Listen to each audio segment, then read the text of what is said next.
Hey guys, tonight we're stepping back into a world lit by candle stubs and filled with the smell of sheepskin parchment, where learning is whispered behind cloister walls and books are more precious than gold. You're somewhere in the 9th century, wrapped in a rough woolen robe that smells faintly of mildew and incense. The air is chilly, and the only warmth comes from a flickering oil lamp set precariously on a carved wooden desk. Welcome to the Monastery scriptorium, where your job, for now, is to copy, and copy, and copy some more. You probably won't survive this, and not because of a Viking raid or a bout of the Black Death, though those are real threats, but because your brain might melt from the sheer boredom of transcribing the Civitate Dei in microscopic Latin script, without smudging a single letter. One slip of ink, and it's back to the beginning again. So, before you get comfortable, take a moment to like the video and subscribe, but only if you genuinely enjoy what I do here. I'd love to know where you're tuning in from and what time it is. Drop it in the comments below. Now dim the lights, maybe turn on a fan for that soft background hum, and let's ease into tonight's journey together. You're in a Benedictine monastery. The stone walls are thick, the ceilings vaulted, the silence absolute, except for the occasional muttered prayer and the scratching of quills on parchment. Outside, peasants till fields and knights sharpen blades. But in here, salvation is pursued through literacy. You run your fingers over the cool vellum, scraped and stretched calfskin, and whisper a small psalm before beginning. Why are you here? Because in this world, knowledge isn't public. It isn't on a shelf. It's not in a YouTube video. And it certainly doesn't walk into town on its own. In this century, knowledge lives where the monks are. And monks live where God is. So here you are. You might have imagined the monastery as a purely spiritual place, but you'd be half wrong. It's also the best library system Europe has at the moment. Libraries, if you can call a shelf with 10 books a library. And if you want access to those books, you have to earn it. That means years of silence, fasting, and copying. Because the copying is sacred. It preserves not just Christian texts, but whatever scraps of Greco-Roman wisdom the monks could get their calloused hands on. Aristotle, Boethius, Virgil, all are given new life by your aching hands. The monasteries of the early Middle Ages are the intellectual lungs of Europe. They breathe in silence and exhale scripture and syntax. It's not fun, but it's transformative. Mainstream fact. Most medieval manuscripts that survive today were produced in monastic scriptoria. Literally, without these monastic centers, we wouldn't know most of what we know about ancient thought. But here's the quirky tidbit. Some monks were known to sneak in little doodles, marginalia, alongside the text. Little rabbits jousting on snails, farting demons, even self-portraits with "I'm so bored" captions in Latin. Imagine sneaking memes into your math textbook. That was their only rebellion. You get up from your bench, quietly of course, and wander through the cloisters. You pass the garden where herbs are grown for ink dyes, and you peek into the infirmary where another brother lies pale and fevered. Monks were scholars, but also doctors, architects, brewers, and undertakers. Life here is intense and short. No wonder they retreat into books. Yet, while knowledge flourishes in these enclaves, it's trapped. These books won't be read by a village child or a city merchant. Only the educated elite, clergy, mostly, have access. And education is for the soul, not for argument. Not yet. Historians still argue whether monastic learning deliberately suppressed secular thought or simply preserved it by accident.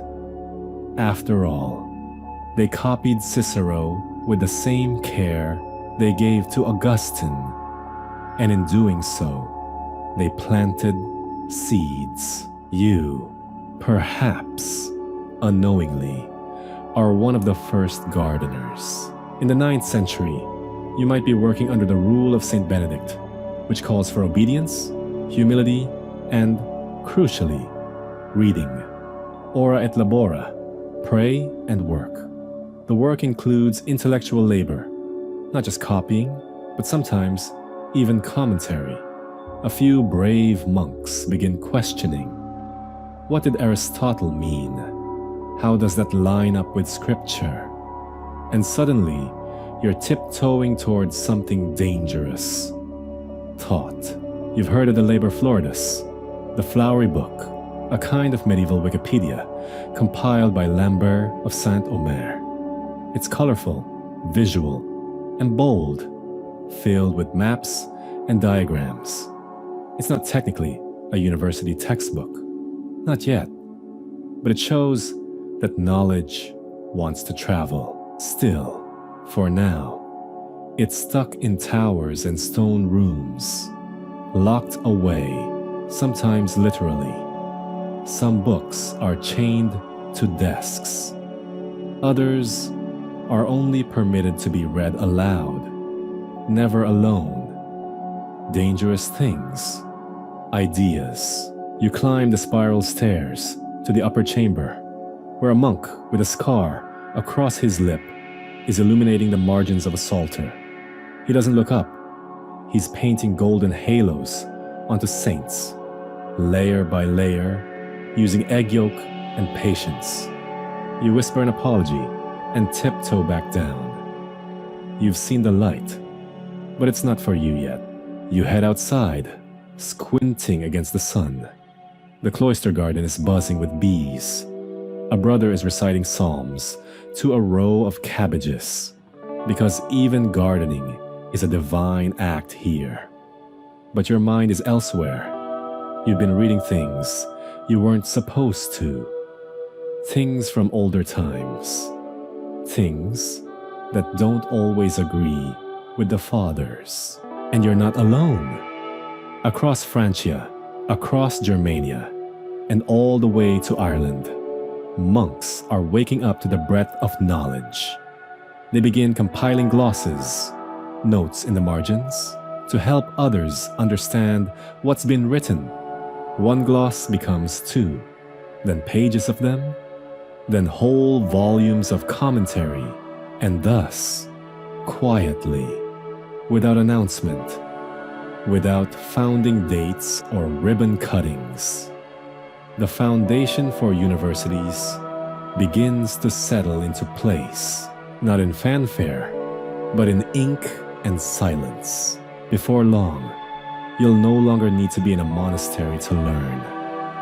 But for now, this is the cradle, a cold, echoing stone chamber, where your only tools are your quill, your breath, and the sound of Gregorian chant rising like incense toward the wooden rafters. It's peaceful, it's disciplined, it's dreadfully sleepy, and somehow it's changing the world.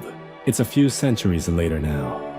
You've aged about 2 dynasties and are now standing, rather stiffly, in a stone hall within the court of a man who thinks he's got God's work to do with a sword in one hand and a grammar book in the other.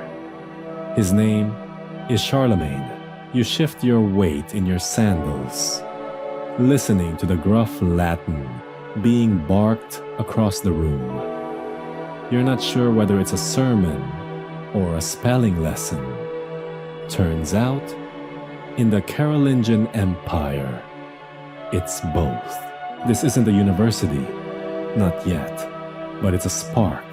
The king, draped in furs and smelling faintly of battle and boiled wine, believes that if he's going to rule a Christian empire, he needs Christian scholars.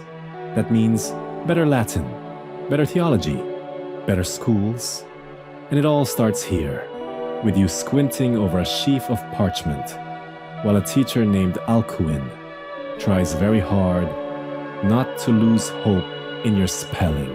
Mainstream fact: Charlemagne's reign, 768-814, saw a massive effort to revive education and literacy in what we now call the Carolingian Renaissance.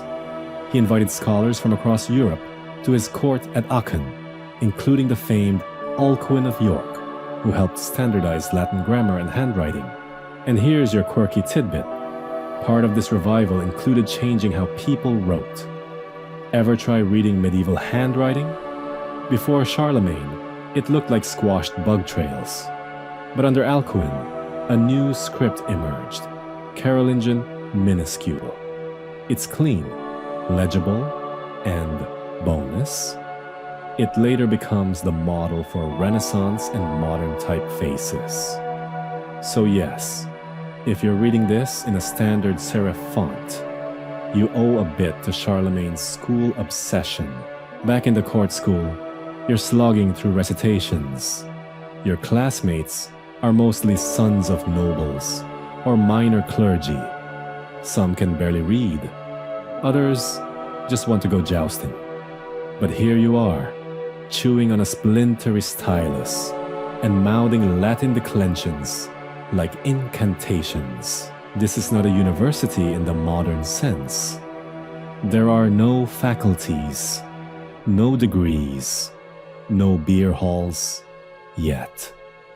But there is an idea beginning to bloom, that education can happen outside a monastery, that laymen, gasp, might learn too. Your teacher, with robes that smell like candle smoke and leather, talks not only of scripture, but of logic.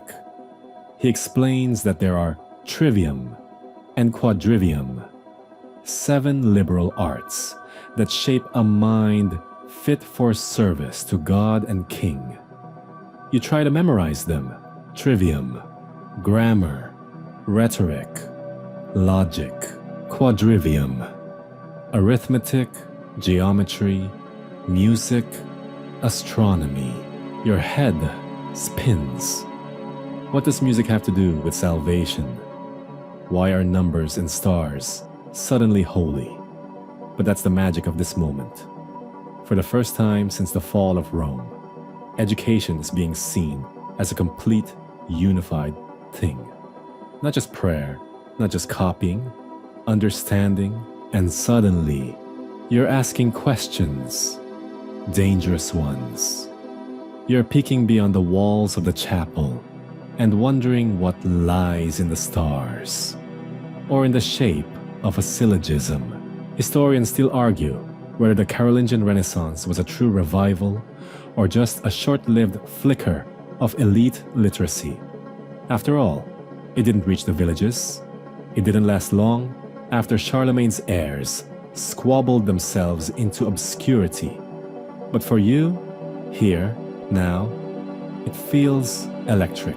You copy manuscripts, yes, but you also begin to compose, to translate. You learn that knowledge can travel. Alcuin trains not just boys, but bishops. The model spreads. Monasteries begin to run schools. Not just scriptoria, schools. One afternoon, you're summoned to a room that smells like hot wax, and damp fur. A messenger from Tours has arrived. They've established a new school, and they need more scribes. You're chosen.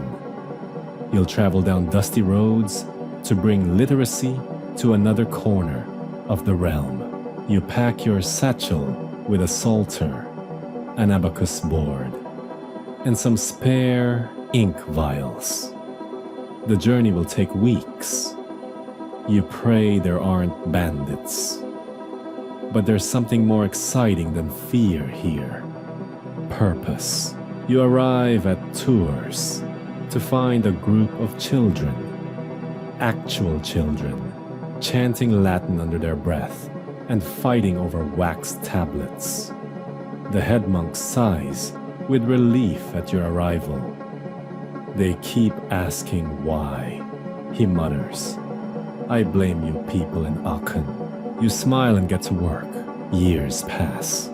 The schools spread, slowly, like molasses rolling uphill. They cling to cathedral towns and royal courts. Still, no universities yet, but you see a pattern forming. A chain of schools, loosely connected by script, scribes, and scholars on foot. You hear rumors from Spain of Islamic scholars preserving Greek philosophy, of Jews translating ancient texts into Arabic and sometimes Latin. You copy what you can find. You add your own glosses. The world feels bigger now. The cathedral schools are sending out letters, inviting debate. It's not a network yet, but it's getting there. You're building roads between minds. One manuscript at a time, at night, in your narrow cell above the schoolroom. You dream of ideas traveling faster than feet, of places where scholars could gather, argue, and build something greater than a parchment chain. You wouldn't call it a university, not yet, but you're imagining it. One winter morning, wrapped in a too thin cloak, you meet a traveler who claims to have studied under Gerbert of Aurillac. The man talks about astrolabes and Arabic numerals, of new ways to think. You can't sleep that night. Gerbert, who, by the way, later becomes Pope Sylvester II, had studied in Muslim Spain and brought back mathematics that seem like wizardry. Algebra, zero. Concepts that had no name in Latin. Some whisper he's a sorcerer. Others say he's the future. You believe the second part. Education, for the first time in centuries, feels mobile. You've seen scholars travel between cathedrals. You've heard of letters passing between thinkers. There are schools in Mainz, in Reims, in York, all patchwork, all precarious, but all yearning towards something permanent. And then, just as the wind of reform begins to catch, Charlemagne dies. His empire splinters. Viking raids scorch coastal monasteries. Literacy retreats, once again behind stone and prayer. But this time, it leaves behind embers. You, aged and ink-stained, lean over your desk to finish one final manuscript, a compilation of Aristotle and Augustine. You pen a note to your successor. Keep this safe. It contains the world. Little do you know, this manuscript will end up on a dusty shelf in a cathedral school in Reims. A century later, it will inspire a young scholar named Anselm. And from Anselm, a whole new generation of teachers will rise. Not monks, not priests, but masters. And they'll want more than cloisters. They'll want cities, they'll want students, they'll want arguments, and freedom, and structure. They'll want universities. You've traveled through time again, and now you're rubbing your hands for warmth in the stone shadow of a great cathedral. The bells are tolling, long and low, and they echo through the crisp morning air like the rumble of some ancient beast slowly waking. Around you, clusters of young men in wool cloaks clutch writing tablets and mutter under their breath, practicing conjugations or cursing them. You're standing at the edge of a school, unlike any you've seen before. Welcome to the Cathedral School, the next evolution in Europe's educational glow-up. You're in the late 10th century now, give or take. Monasteries are still doing their thing, illuminating Bibles, tending gardens, occasionally hiding from raiders. But something new is bubbling up in the towns. Every decent cathedral, the big urban ones at least, has started hosting a school, not hidden away in the cloisters this time. These schools are public, well, kind of. You still need to know Latin, and it helps to have a connection or two. But it's a start. You hear the heavy door creak open, and out steps the master. He's tall, bearded, and wearing robes that could use a little less incense. He calls out your name, or a version of it, mangled into Latin, and motions for you to enter. Your classroom is a long stone hall, cold, echoing, and unmistakably damp. The windows are slits. The light, when it hits the motes of dust, looks like slivers of God Himself trying to read over your shoulder. You sit cross-legged on a bench, unrolling a wax tablet, while the master launches into a tirade about Cicero's oratory and why your handwriting would make a goat blush. Mainstream fact. By the 11th century, cathedral schools had become major centers of learning across Western Europe, especially in cities like Reims, Chartres, and Paris. They were often run by the clergy, but began to attract students and teachers from outside the monastery system. Laymen, noble sons, and even the occasional merchant's child. This, you realize, is where the idea of education as a career starts to take shape. Your master isn't just a monk filling time between prayers. He's a full-time teacher, a magister, and his job is to mold minds, argue theology, and maybe scare a few students into rhetorical submission. And you're part of a growing crowd. Education is becoming desirable. Families send their sons from all over the region to study at these cathedral schools.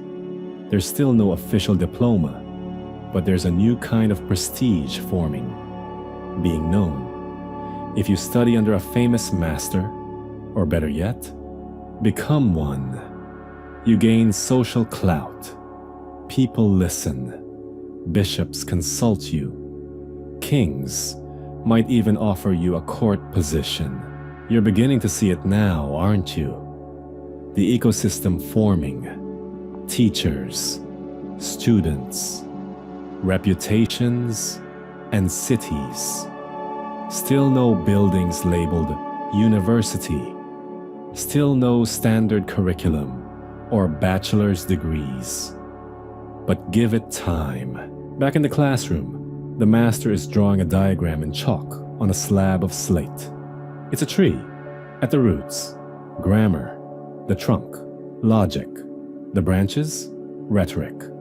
This is the trivium again, but now it's being taught as a gateway. Beyond those branches lies the quadrivium. Music, arithmetic, astronomy, geometry. If you master them all, you're not just educated, You're a candidate for the top jobs in Christendom. But it's not all idealistic enlightenment. Let's talk about the quirky side of cathedral schools for a second. Discipline. You fidget. The guy next to you sneezes and mutters a vulgarity. The master doesn't miss a beat. He walks over, yanks the boy to his feet, and produces a bundle of birch rods from under his robe. You look away while trying not to laugh. The punishment system is medieval in every sense. Physical, public, and strangely musical, with cries echoing off the stone. You've also got issues with supplies. No paper yet. Just parchment if you're rich, wax tablets if you're not, and your memory if you're really unlucky. Ink is precious, books are chained, and if you spill something on your one copy of Boethius, that's not just a bad day, it's a sin. Outside, vendors are beginning to set up shop near the cathedral steps. They're selling everything from dried fish to scraps of vellum. You overhear a teacher arguing with a butcher about student behavior. Apparently, someone broke a window with a hurled abacus. Things are getting lively. And here's something that might surprise you. Girls. Not many, and certainly not sitting next to you in class. But there are whispers of noblewomen being educated at home, or even tutored by clergy. In some rare cases, women are becoming scholars in their own right. Heloise of Argenteuil. Remember that name? It'll come up again. For now, though, this space is male-dominated, and more than a little rowdy. You shuffle through your assignments and notice something else creeping in. Debate. Not just lectures, not just sermons. Disputatio. A formal argument where students challenge their masters or each other. It starts with a question, usually theological, and explodes into hours of rhetorical swordplay. Today's topic? Whether God can know future contingents. You don't even understand what that means, but the senior students are already at it, citing Augustine, invoking Aristotle through bad Latin translations, and gesturing like drunken bishops. You're mesmerized, and also slightly afraid. Historians still argue whether cathedral schools were designed with debate in mind, or if it simply evolved as the curriculum matured. Some believe these schools were always about obedience and catechism. Others argue that dialectic was baked in from the start. Either way, something new is happening here. You walk home after class, along narrow, muddy streets. Your cloak flaps in the wind. Behind you, a bell rings for evening prayer. You pass beggars, merchants, and a wandering jongleur singing about Charlemagne's beard. Back in your attic room, shared with 3 other students, you chew on stale bread and discuss today's lesson. You argue whether Cicero is more logical than Isidore. You throw a crust at your roommate when he says logic is boring. You all laugh. Then you fall asleep, still reciting Latin in your dreams. This isn't a university, but you're getting close. There's now a network of cathedral schools. Some are more famous than others. Paris is on the rise, especially in theology. Chartres has a strong reputation in philosophy. Reims, Orleans, and Laon are known for rhetoric. Students begin traveling between them. Teachers get reputations, letters are exchanged, and then one day, your master mentions something exciting. There's a teacher in Bologna who who's drawing crowds by the dozens. He's teaching law, civil law, Roman law, something ancient, something bold. Students are sitting on windowsills and standing in doorways just to hear him talk. You don't know it yet, but Bologna is about to do something radical, something that will turn this patchwork of schools into a system, a proper, organized, student-run, document drafting, degree-granting system. You sigh, finish your assignment, and stretch your aching back. You think, briefly, about heading to Italy, but that's a journey for another night. For now, you rest. Your mind is fuller than it was yesterday. Your feet are sore. But somewhere in the echo of cathedral bells, the future is ringing softly. Word count 3474. Your feet hurt again. That's becoming a trend.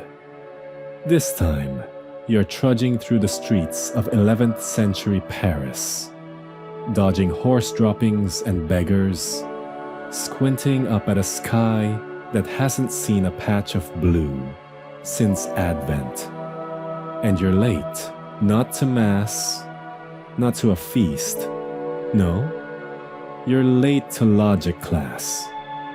Which is ironic, really, because what's less logical than sprinting through freezing mud to argue whether a triangle can have a soul?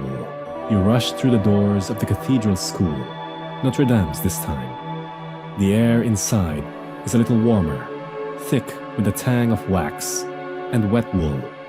Benches are crammed with students, every single one clutching a book, or at least pretending to. Your master clears his throat, and class begins. This is the golden age of logic and Latin, and you're neck deep in both. Today's lesson is on Aristotelian syllogisms. You rub your temple as the master scrawls the example. All men are mortal. Socrates is a man. Therefore, Socrates is mortal. A ripple of impressed murmuring moves through the room. You try not to roll your eyes. This again? But it's not just about logic drills. It's about how to think. In an age when most people can't even sign their own names, you're here learning to construct an argument from premise to conclusion and then smash it apart with an objection. This is no longer about rote memorization. You're in a battlefield of ideas now. Mainstream fact, logic, especially the Aristotelian tradition rediscovered via Arabic translations, becomes central to medieval education, particularly at schools like Paris and Chartres. It fuels the rise of scholasticism, that intense, often headache-inducing style of reasoning that medieval thinkers cling to like it's a lifeline between faith and reason. You know the saying, Fide squarens intellectum, faith seeking understanding. That's the whole mood right now. Your roommate is obsessed with it. He keeps muttering it over his beans at dinner. You're not sure if he's brilliant or just hasn't slept in 3 days. And here's a quirky tidbit for you. Back then, many students learned Latin so thoroughly, they started dreaming in it. There's even a recorded case of a scholar waking up mid-lecture, still half asleep, and asking a question in Latin while snoring. You try to picture a classroom full of young men arguing metaphysics by candlelight, pausing only to sneeze and say, "Excuse me, Magister." Outside class, your education spills into every aspect of life. You and your classmates practice disputations over dinner. Someone brings up, whether angels have material substance. Another insists they occupy a fifth element. Things escalate. Someone throws a spoon. Back in class, your teacher, an aging canon with eyebrows that could shelter birds, slaps a parchment onto the table. It's a copy of Porphyry's Isagoge, a work on logic that has launched more heated arguments than a tavern short on beer. He raises a finger. Does man signify the essence of humanity or merely its accidental properties? Silence. You blink. Your brain stalls. He nods solemnly, as if to say, exactly. This is what learning has become. Not just chanting psalms or copying psalters, but parsing grammar like scripture, wielding Latin as a weapon, and untangling the metaphysics of everything from divine foreknowledge to why triangles don't lie. Historians still argue whether this emphasis on logic was liberating or stifling. On one hand, it opened the door to structured critical thinking, something ancient philosophers had treasured. On the other, it could become a kind of intellectual cul-de-sac, where students spent their lives arguing whether 10 angels could dance on a pin instead of, say, inventing microscopes. But you're in the middle of it, and it's thrilling. You start to feel a rhythm. Morning lectures, midday disputes, night studies. Sleep is optional. Meals are brief. Every day, Latin slices through the stale air like swordplay. The line between theology and philosophy starts to blur. Can you use reason to prove God exists? Should you? You debate it. Then you write a gloss. Then your gloss gets passed around. You hear someone in Chartres has read it and is debating your interpretation. You feel like a medieval celebrity. One day, your master pulls you aside. He asks if you've heard of the school forming near the Seine, under a man named Peter Abelard. You nod, trying not to show how your heart just jumped. Abelard is famous, or infamous, or both. He's brilliant, rebellious, and slightly terrifying. You pack your satchel. A few days later, you find yourself in a drafty hall, surrounded by eager students, all listening to Abelard pace the floor like a caged lion. He throws questions like daggers. Is universality real? Can contradiction exist in God? Should we submit to authority or reason? Heads spin. You try to keep up.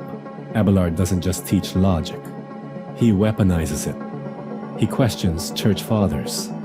He writes a book called Sic et Non, Yes and No, where he lines up contradictory theological statements just to provoke debate. You gasp. Your roommate faints. Abelard nods approvingly. You're watching the next stage form. Cathedral schools are bursting at the seams. Students are pouring in from Flanders, Normandy, the German states. There's no space, no housing, so they sleep in stables, on tavern floors, wherever Latin is spoken, and syllogisms are flung like knives. And in that chaos, you start noticing something new. Organization. Students are forming associations, guilds, almost. They bargain for housing, for fair prices, for food that doesn't smell like it's been buried.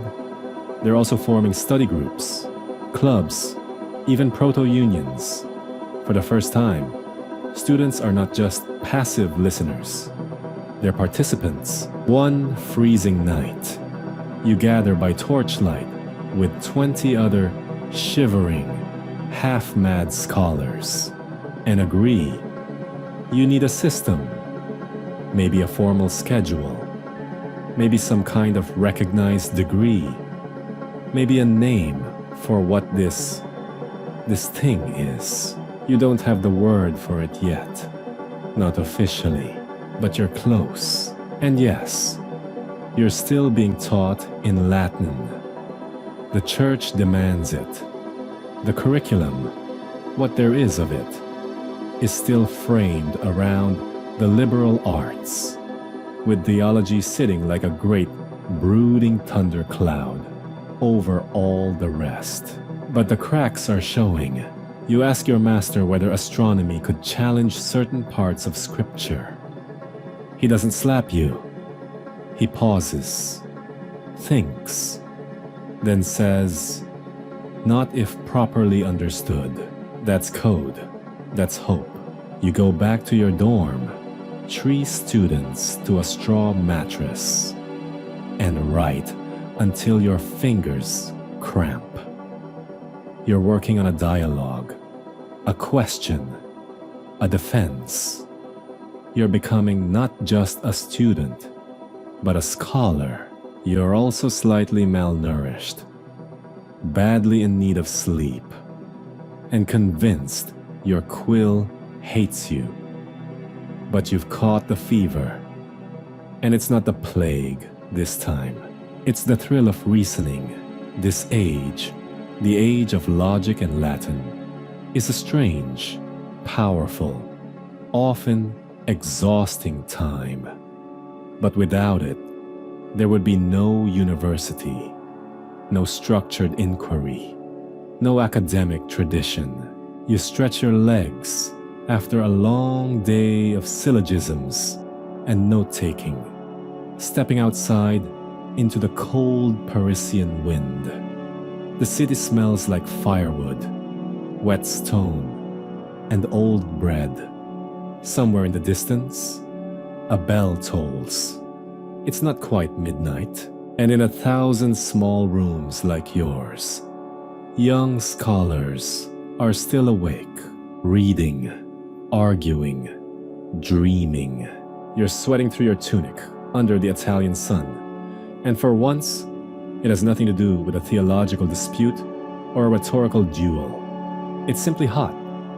Bologna in the 12th century smells like garlic, ink, and city life, dense, loud, and crackling with ambition. You tug your cloak tighter around your scrolls and look for a patch of shade. There's none, because today you're part of something radically new, something that won't be named for a few more years, but is already changing everything. Welcome to Bologna, where a group of law students accidentally reinvents the university. You wander down narrow, twisting streets, stone underfoot, laundry flapping overhead, and follow the crowd. Students, all of them, dusty, cranky, loud, and broke. But they're buzzing with purpose. They're here to study law, not theology, not scripture, Roman civil law. You're clutching a copy of the Corpus Juris Civilis, 1,000-year-old legal code, revived like a dragon from its tomb. And in this city, it's hotter than a fresh-baked focaccia.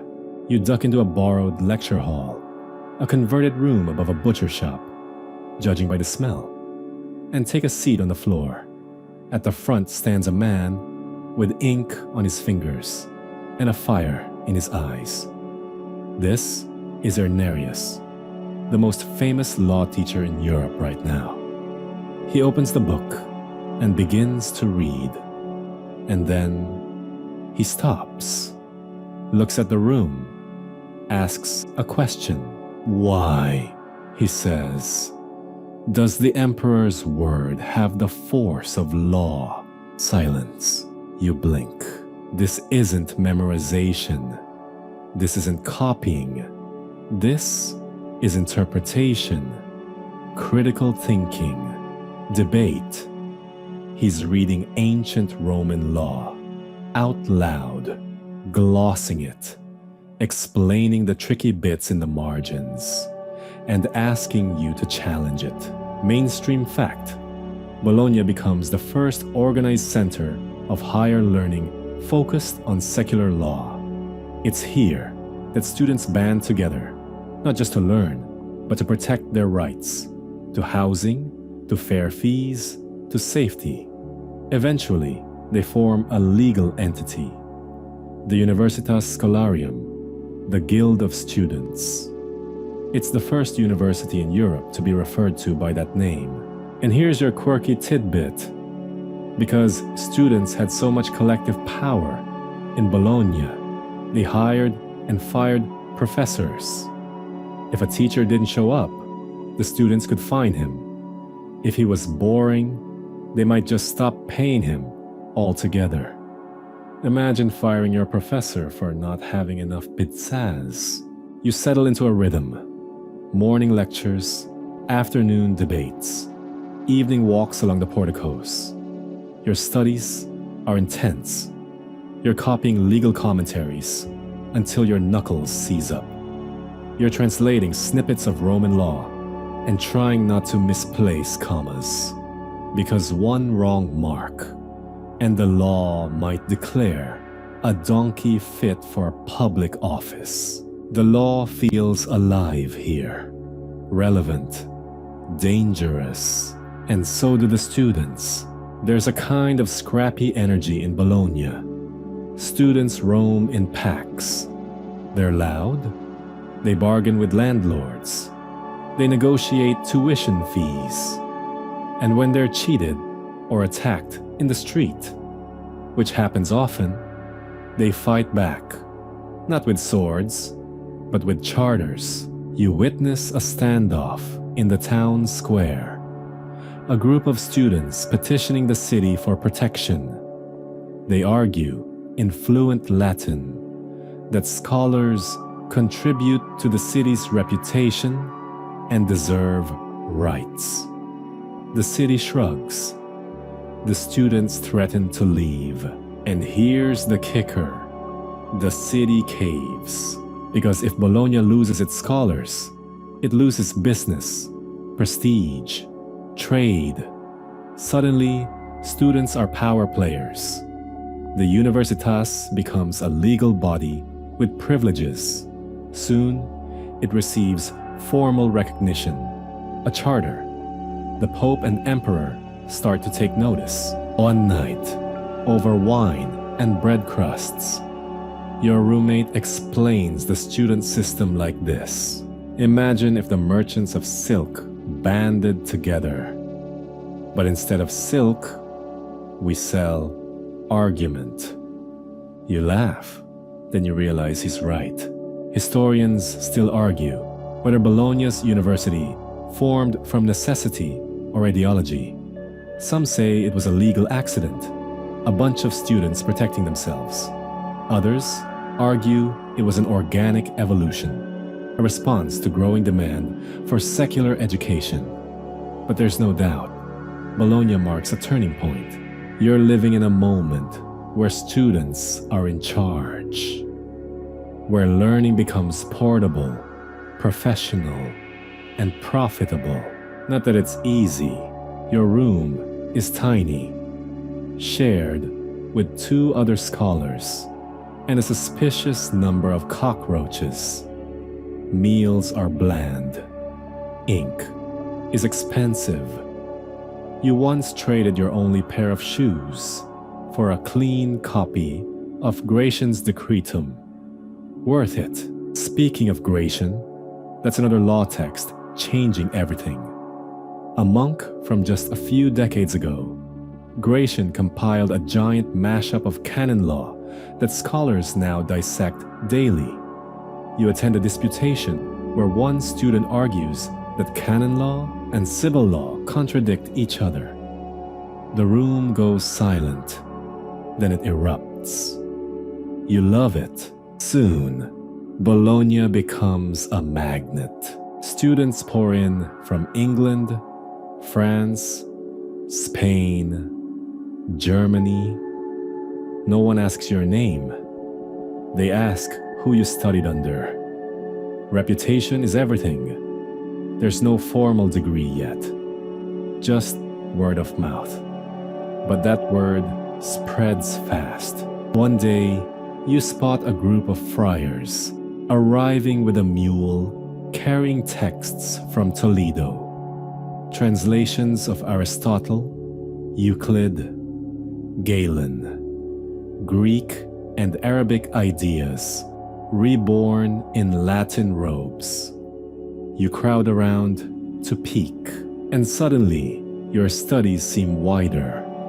Law connects with philosophy, medicine with logic, theology with astronomy. The world gets complicated and beautiful. You're not alone in seeing this. There's a growing desire now for order. Not just lectures, but a structured course of study, a path, a beginning and an end. Maybe even a diploma. And slowly, the universitas responds. You hear of a new system forming. Students study basic liberal arts, then choose specialties: law, medicine, theology. They pass examinations, receive honors. Some stay to teach, some return home to become bishops, judges, advisors. A few, heretics. Because education breeds dangerous minds. You remember your first day in Bologna, nervous and wide-eyed. Now you're writing commentaries, quoting Justinian in casual conversation, and helping younger students navigate local taverns and tricky Latin. You've become a thread in a new tapestry, one woven not by kings or popes, but by students and teachers, tangled together in chalk dust and syllables. Bologna isn't just a city anymore. It's a model. Other cities are watching. Paris, Oxford, Padua, Salamanca. The idea of a university is spreading, swift and quiet, like ink in water. And you, poor, broke, brilliant you, are part of it. Your boots splash through puddles of Parisian slush. It's raining, again, and your hood is soaked through. You don't even try to stay dry anymore. You're more worried about keeping your scrolls safe from the drizzle than about your own dignity. Welcome to Paris, sometime in the mid-12th century. A city of stone, mud, monks, and migraines. You're here because someone told you that if Bologna was the brain of Europe's new learning, Paris is its soul. You're not alone. Pilgrims, preachers, pickpockets, they all jostle along the same narrow lanes. But you, student, are different. You walk with purpose, or at least with the illusion of purpose. And you're heading toward the Ile de la Cité, where learning is blooming like mold on a monastery wall. Quiet, relentless, and slightly dangerous. Paris isn't like Bologna. Bologna is law and student unions and espresso-fueled debates over whether emperors should be allowed to sneeze in court. Paris is something else entirely. It's God's city. It smells of incense and wet wool. And here, education begins at the Cathedral of Notre Dame. Not just a church, but a living classroom. You arrive in time for a lecture in the cloisters, where scholars crowd around benches, scrolls unrolled on their knees. At the front stands a magister, draped in a woolen cloak, eyes glittering like a crow eyeing your lunch. He speaks not of emperors, but of angels, of divine will, of universals and particulars. You've entered the world of scholasticism, and just like that, your brain begins to hurt. Mainstream fact: the University of Paris forms around a cluster of cathedral schools, especially the School of Notre Dame By the 13th century, it's recognized as one of the most prestigious institutions in Europe, alongside Bologna, Oxford, and Salamanca. Its core strength? Theology. If Bologna births the lawyer, Paris trains the priest and the philosopher monk who won't shut up at dinner. You sit through lectures in grammar, logic, and rhetoric, the trivium, then the quadrivium, arithmetic, geometry, music, and astronomy. Together, these form the 7 liberal arts. It's the medieval version of general education requirements, except with more syllogisms and fewer coffee breaks. The quirky tidbit: the Paris faculty system is the first to really formalize degrees. After years of study, and we're talking 10, 12, 15 years, students could earn a bachelor's, a licentiate, or, if they survived long enough, a master's or doctorate. But the big moment wasn't graduation. It was getting your licentia docendi, the license to teach, granted by the bishop or papal legate. It's like being knighted, but with footnotes. You're not here just to learn theology. You're here to watch it unravel. The air is thick with debate. Does God's foreknowledge cancel free will? Is the soul a separate substance or a form of the body? Could angels be stacked like firewood on the head of a pin? Historians still argue whether the scholastic method in Paris was more about truth or technique. Did it clarify the mysteries of the universe, or just build increasingly intricate ladders of logic that led absolutely nowhere? You try not to think about it too hard as you scribble another argument in the margins of Boethius. Parisian students aren't exactly the best behaved either. Remember how Bologna's students ran the show?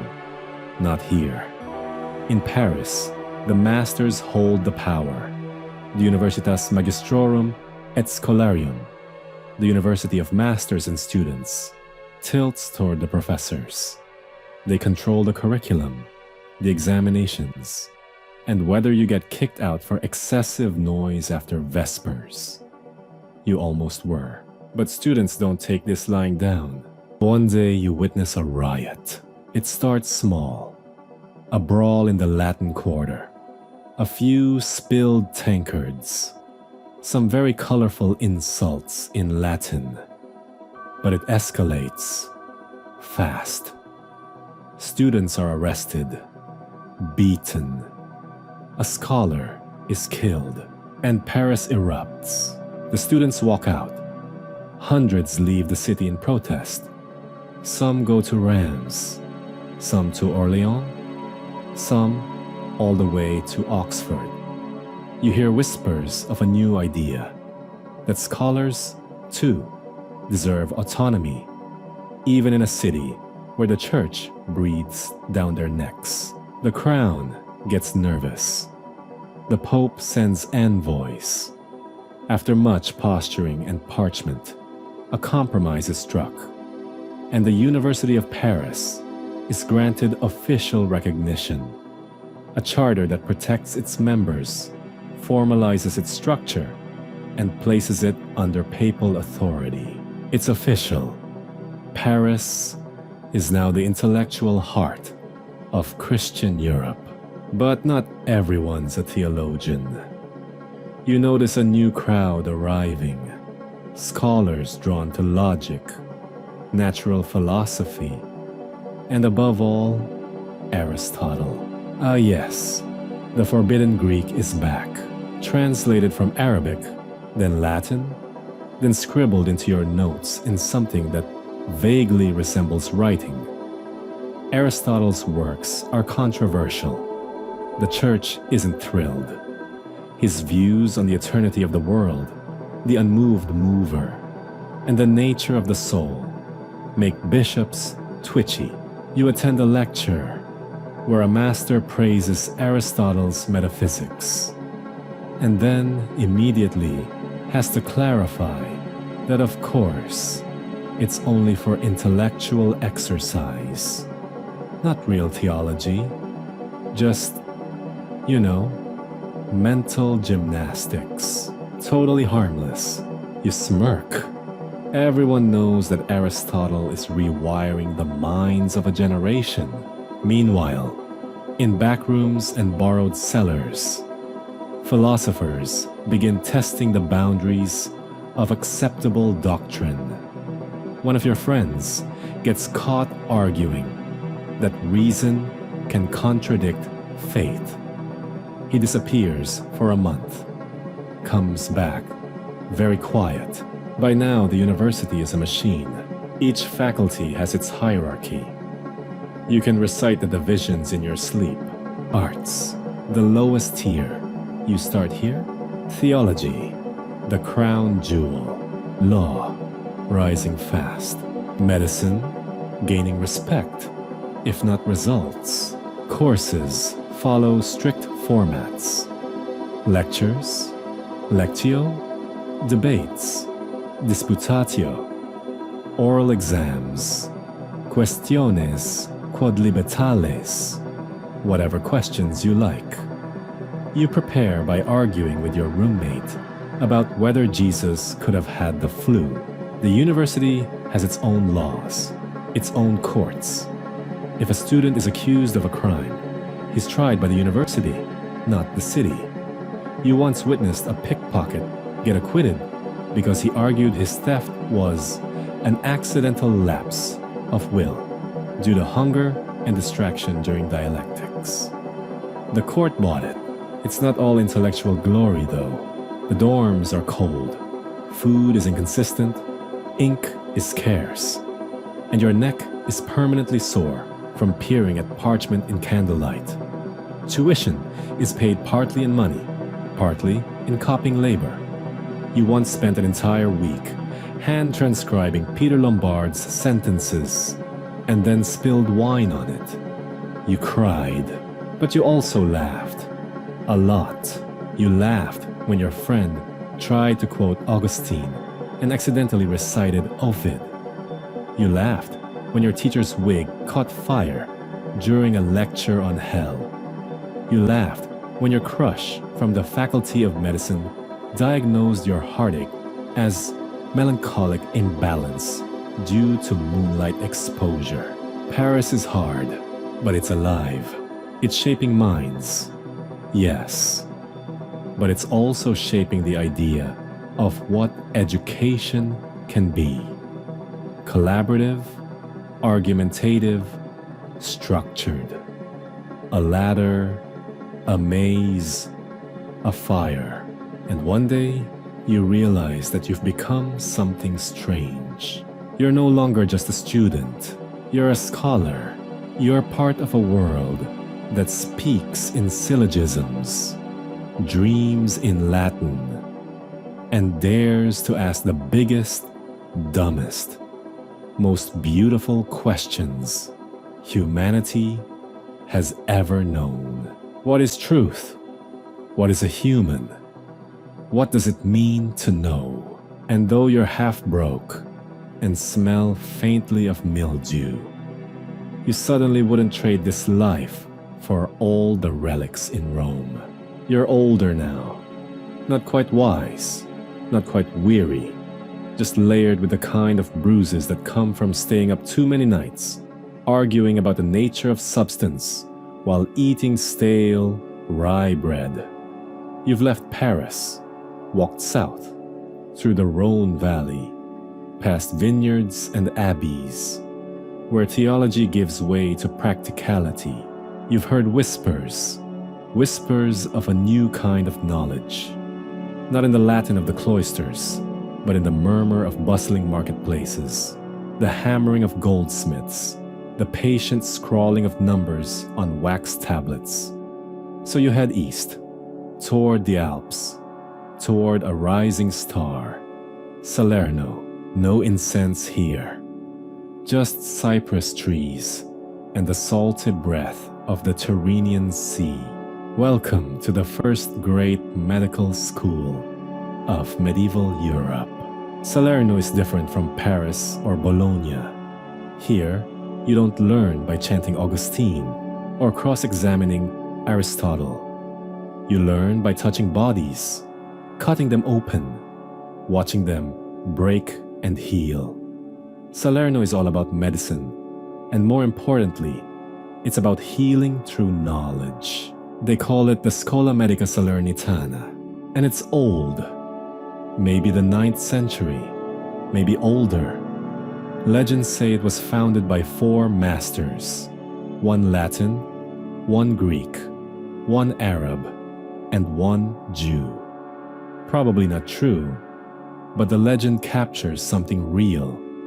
This place is a melting pot.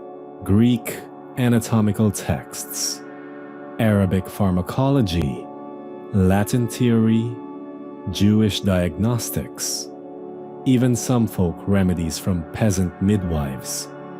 If you ask the right person after dark, you arrive expecting superstition. Instead, you get science, or, well, medieval science, which is mostly theory, prayer, and a few leeches, and a lot of Galen. You spend your first weeks copying out the Canon of Medicine by Avicenna. It's massive, dense, written 500 years earlier in Persian and translated into Latin by men with patience carved from stone. You're not allowed to touch patients yet. That comes later. First, you must study humors: blood, phlegm, yellow bile, black bile. Your teacher insists disease is caused by imbalance.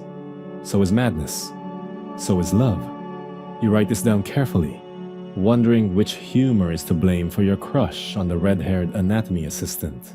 Mainstream fact: Salerno became the most renowned medical school in Europe by the 11th and 12th centuries. It welcomed students from across the continent and produced texts that would dominate medical teaching for centuries. Chief among them, the Regimen Sanitatis Salernitanum, a guide to hygiene, health, and diet, written in poetic Latin verse. Think of it as a medieval WebMD, but written in couplets. The school is run more like a guild than a university.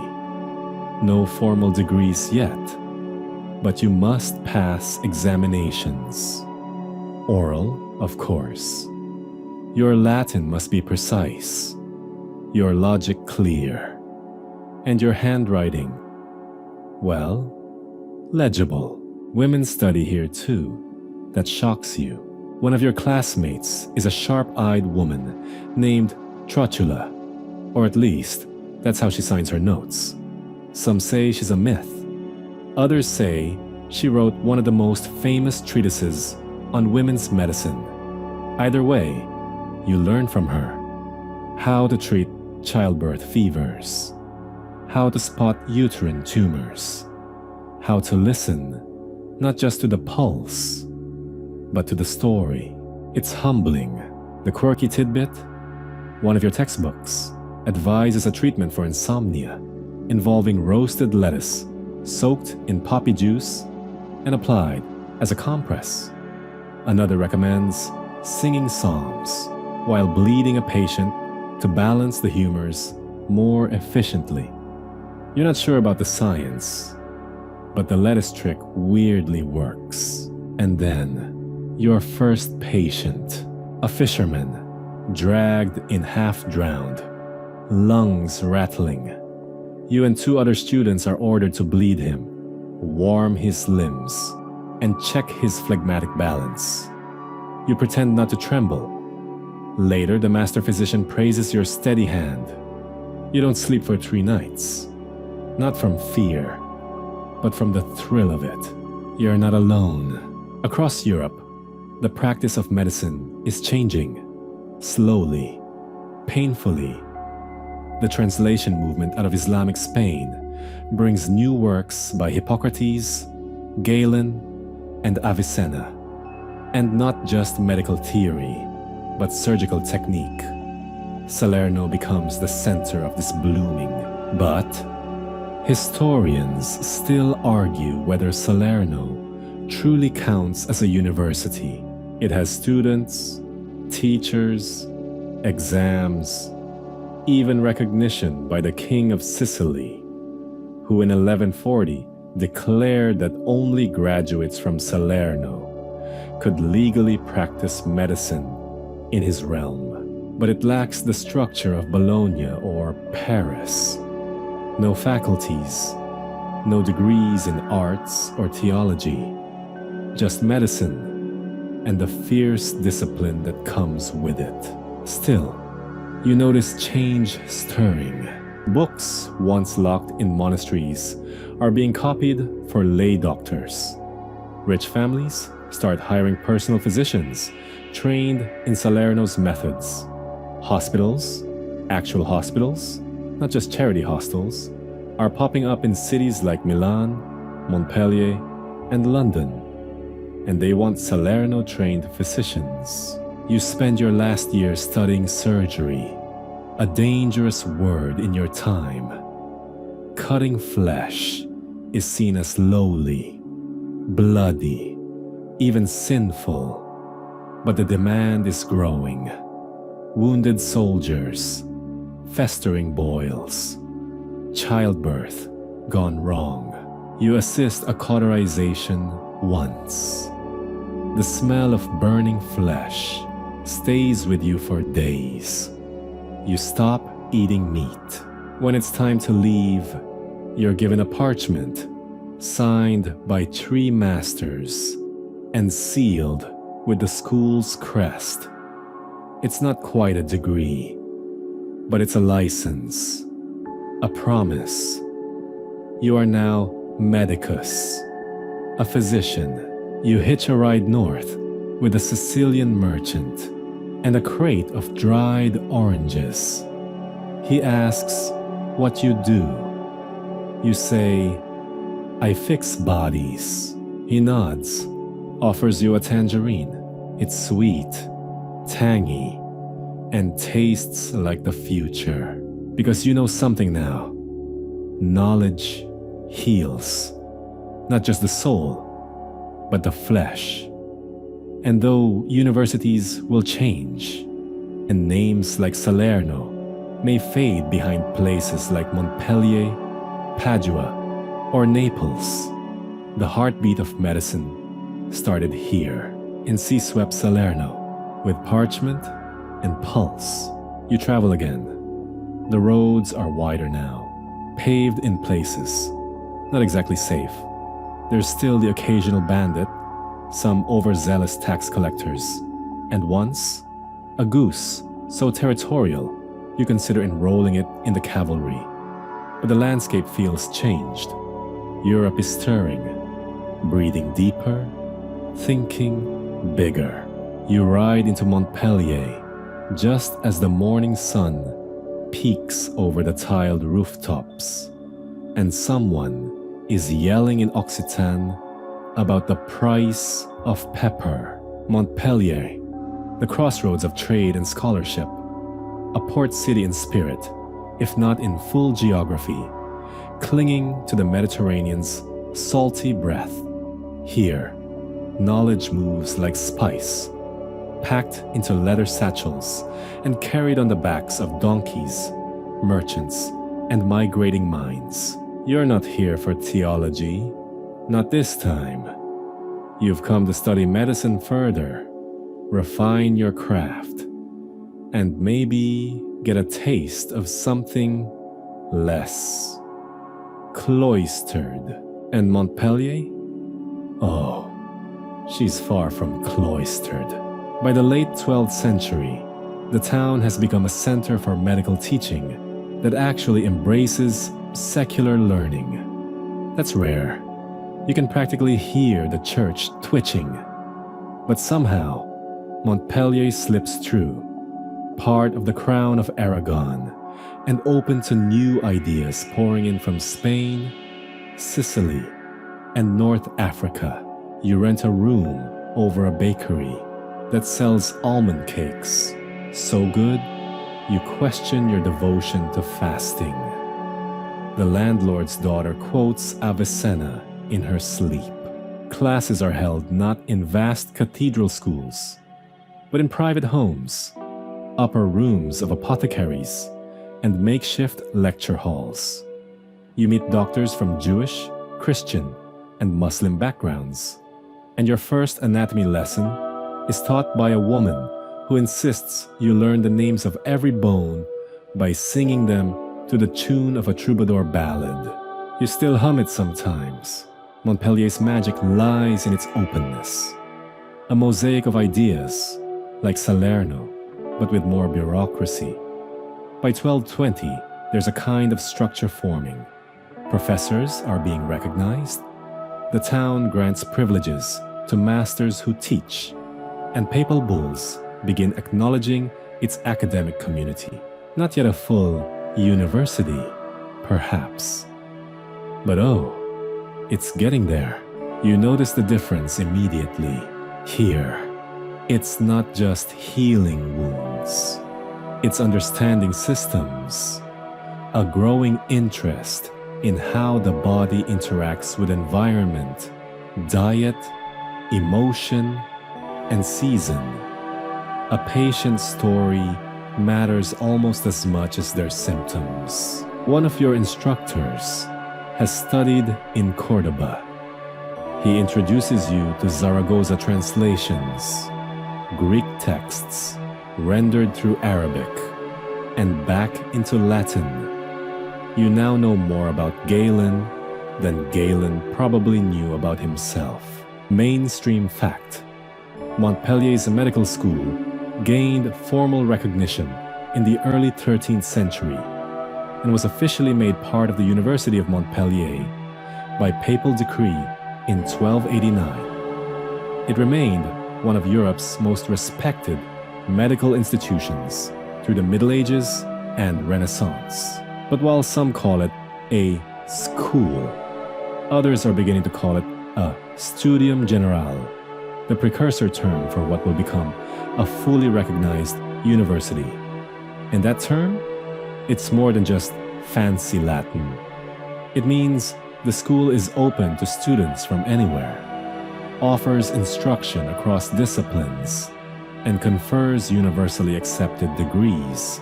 You don't get to skip to the top though. First, there's logic and philosophy, the usual suspects. Then, an intense focus on practical medicine, herbology, wound care, diagnostics, prognostics. Then comes the trial by fire, surgical practice. You hold down your first patient while another student removes a cyst using a curved blade that looks like it was forged for torture. No anesthetic, of course, just wine and prayers. The patient curses in 4 languages and promises to haunt you if he dies. He doesn't. You visit him 3 weeks later. He's walking. He gives you a small pouch of cloves as thanks. But Montpellier isn't just sharpening your scalpel. It's changing your mind. One chilly afternoon, while copying a commentary on Hippocrates, you overhear 2 professors arguing over the nature of contagion. One insists illness travels through bad air, miasma. The other proposes an idea borrowed from Arab physicians: the tiny, invisible agents, seeds of disease, might be the culprit. Historians still argue whether this moment marks the beginning of germ theory. You just know it sends a chill down your spine. And then there's the quirky tidbit. One Montpellier manual suggests using vulture fat mixed with red wine to treat baldness, Another recommends goat dung soaked in vinegar to soothe toothaches. You try neither, but the recipes make excellent conversation starters. Your circle of friends grows.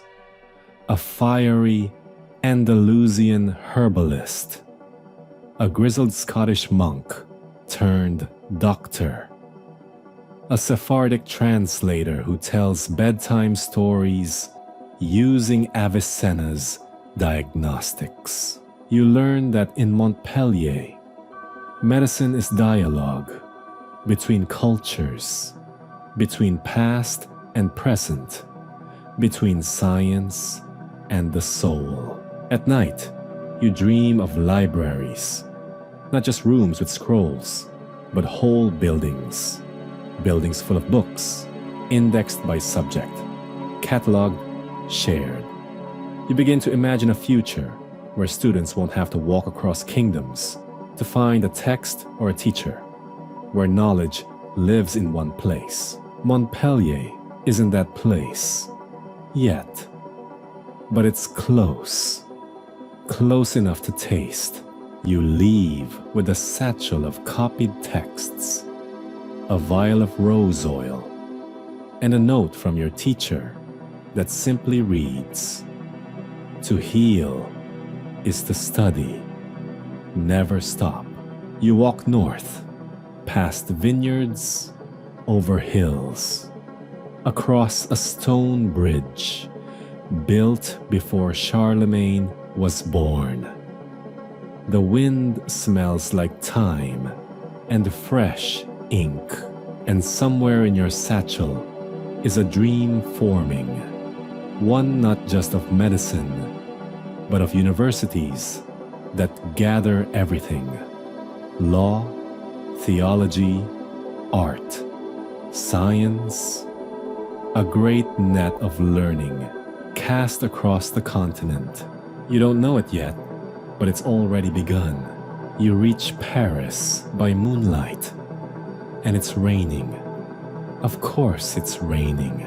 It always rains in Paris when something important is about to happen, like your first real confrontation with academic bureaucracy.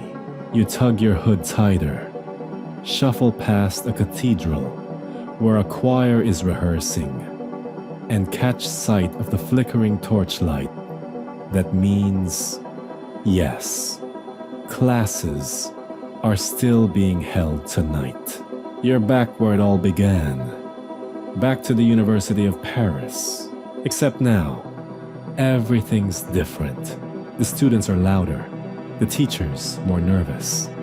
There's a buzz in the air, like lightning caught under the cobblestones. You walk the muddy road past the Rue du Foire, where theology lectures once rattled the windows, and see posted notices in Latin and French, some proclaiming exams, others complaints, and one, scribbled in charcoal, simply reads, "Strike until we are free." You've walked into a storm. You see, by the 1220s, the University of Paris is no longer a loose confederation of thinkers. It has become something bigger, stranger, a guild, a corporation of minds, banding together to protect itself from the outside world. And it's under siege. Remember that time in Bologna, when the students banded together against rent hikes and random imprisonment? Well, in Paris, it's the masters who fight back. Here, the university is governed by teachers, cloaked in their authority, wielding theology and canon law like bureaucratic swords. But even teachers can't avoid trouble.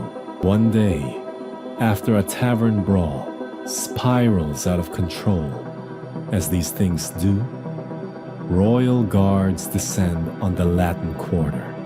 They beat students, arrest a few, kill a couple more.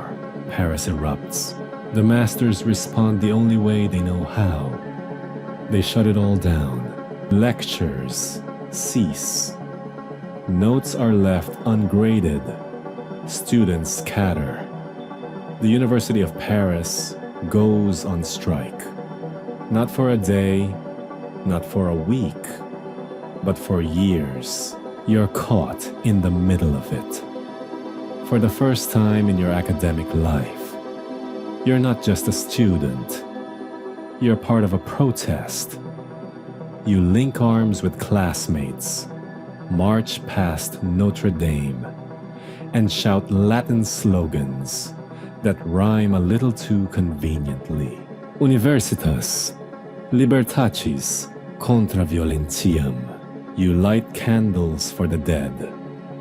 Hide ink-stained friends from soldiers. And secretly copy Aristotle by candlelight in an attic. You learn the power of ideas, not just to educate, but to resist mainstream historical fact. In 1229, after the killing of students by city officials during the Shrove Tuesday riots, the masters of the University of Paris went on strike for over 2 years. This moment is widely seen as a turning point that solidified the university's legal autonomy and led to royal and papal recognition of its independence. And guess who steps in to fix things? The Pope.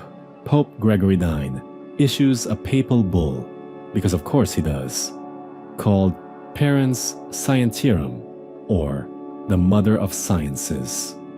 It's a love letter to academic freedom, cloaked in church authority. It declares that the University of Paris is independent of the bishop, the city, and even the king. Only the Pope himself has oversight, and thus, the university becomes truly self-governing. You're there when the lectures resume. The bells ring. Students cheer. Teachers weep. The Latin Quarter becomes itself again.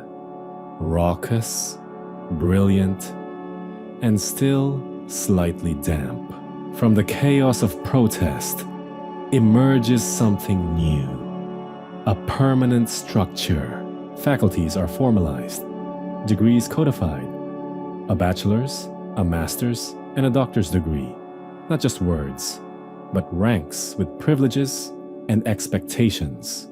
To lecture, you must earn the title. To earn the title, you must submit yourself to endless disputations, rigorous examinations, and the occasional, humiliating public error involving the misquotation of Boethius.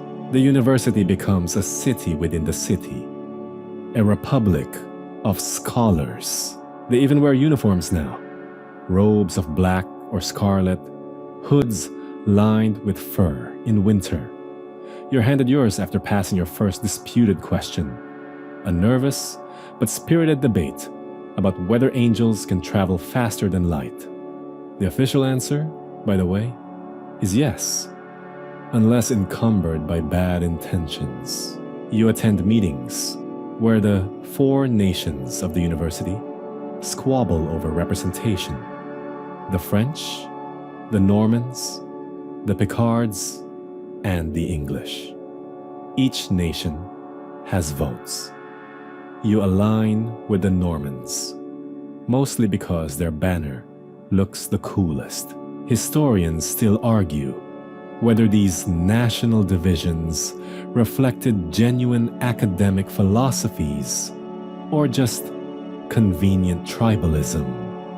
You suspect it's a bit of both. And in this freshly formed academic world, something else happens. Something strange and wonderful. You meet your first university chancellor, a short, sleep-deprived man with ink on his teeth and a pocket full of parchment scraps. His job?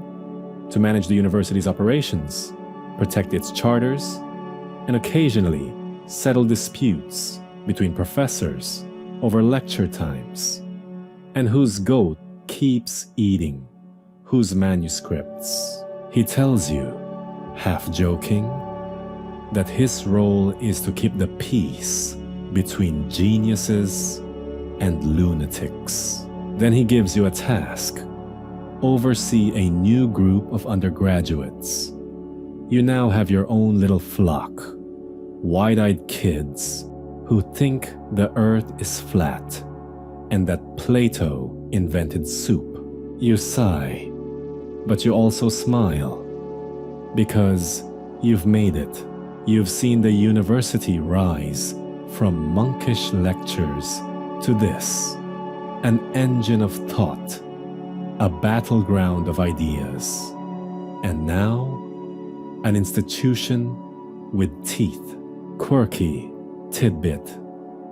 During the 13th century, university students in Paris were so notorious for tavern fights and public mischief that local landlords began charging students extra just in case their rooms needed repairing after sudden philosophical disagreements. You sleep better now, not because the beds are softer, but because, for the first time, you don't feel alone in your mind. There are others like you, hundreds, maybe thousands. You belong to something, and Paris, rainy, rebellious, radiant Paris, has become the mother of all universities.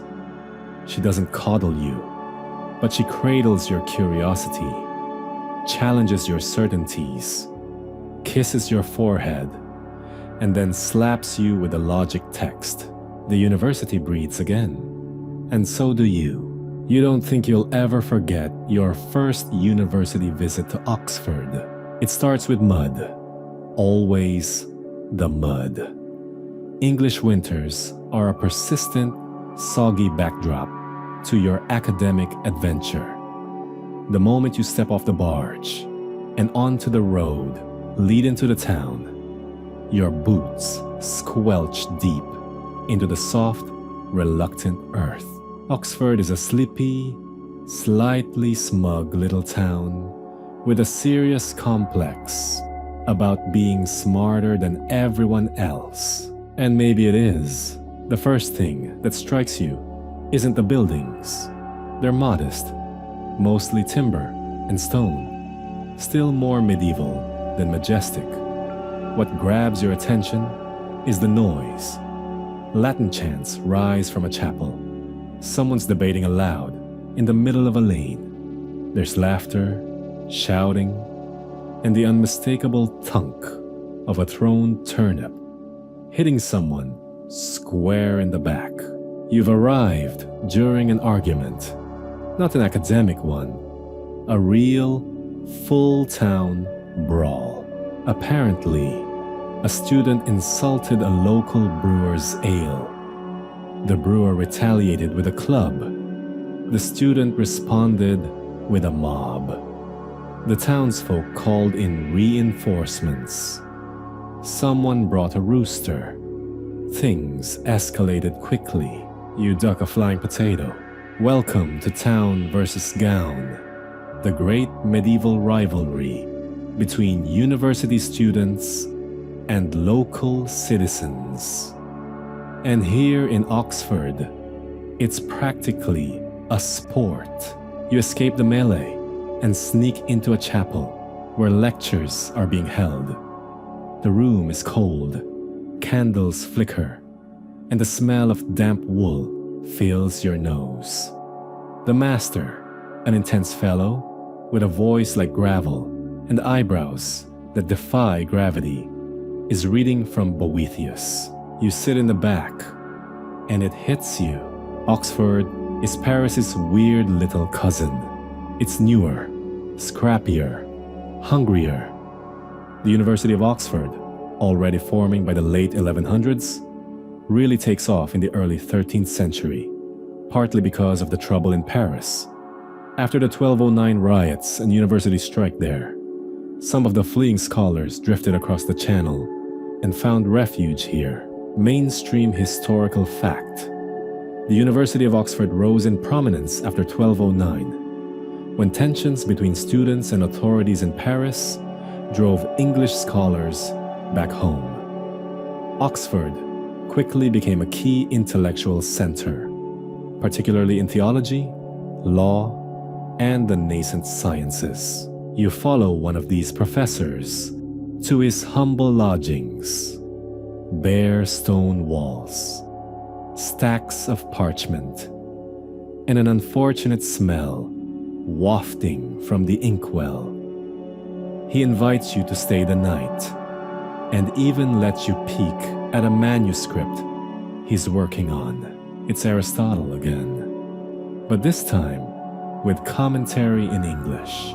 That's the thing about Oxford. It dares to push boundaries.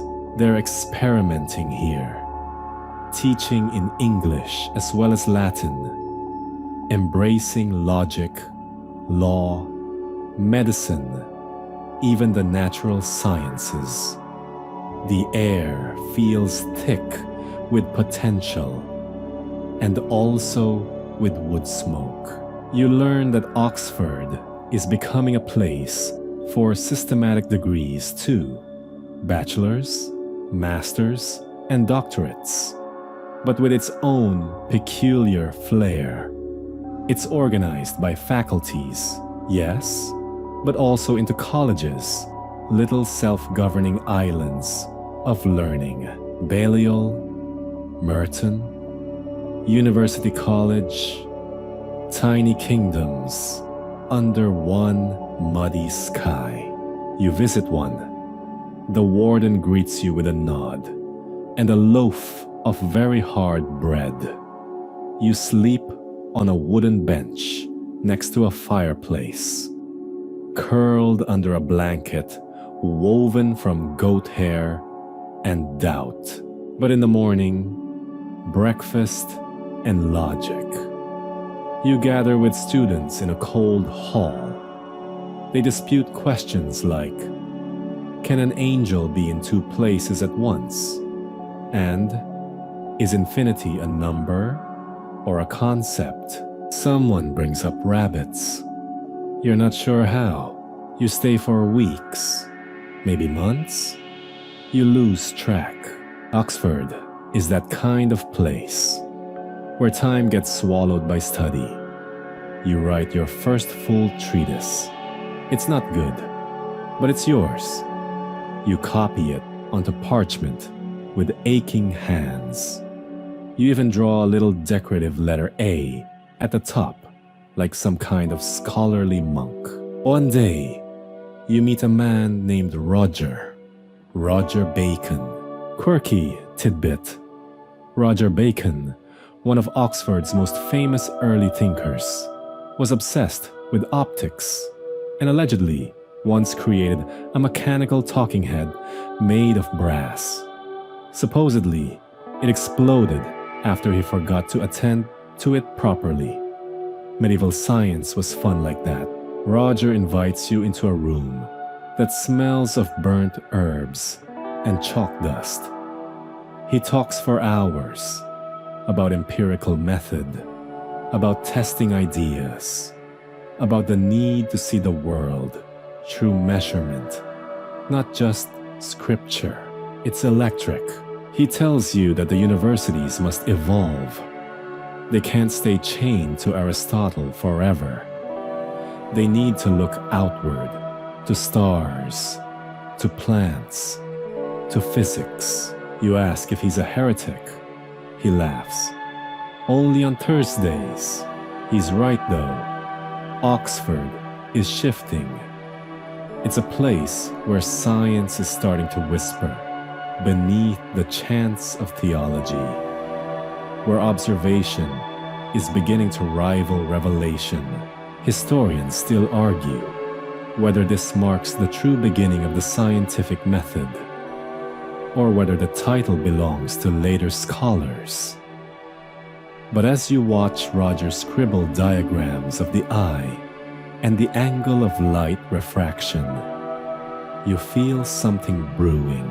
Then, just as you're starting to settle in, it happens again, a riot.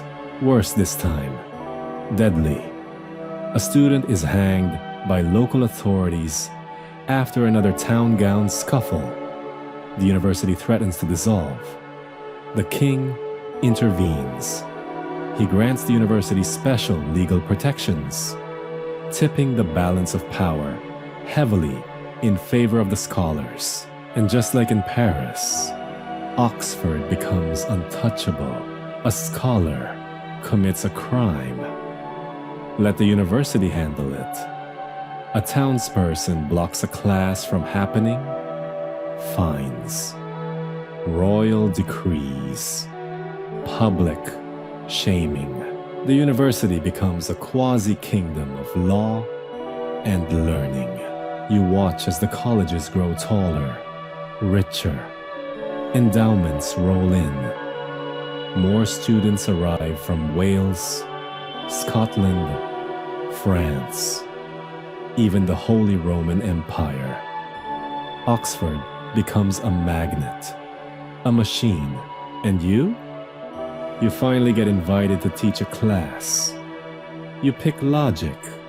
Naturally, it's your first time standing at the front of the hall, chalk in hand, 100 eyes on you. Your voice shakes. You quote Cicero. You forget a name and make one up. No one notices. You teach. You survive. You are now part of England's great intellectual experiment. And as the candles gutter out, and the night winds roll over the dormers, you stare out at the quiet quads and remember Paris. Remember Bologna, the noise, the riots, the fervor. Oxford may be muddy and brawling, but it's alive, and it's just getting started. Cambridge is born out of rage. That's not a metaphor. It's quite literal. You're still at Oxford, polishing your lectures and avoiding rowdy taverns, when the news spreads like wildfire. Another student is hanged by local authorities. The town is up in arms. Or maybe it's the students who are. Honestly, by now, you've lost count of who's throwing the potatoes and who's catching them. Either way, it's too much.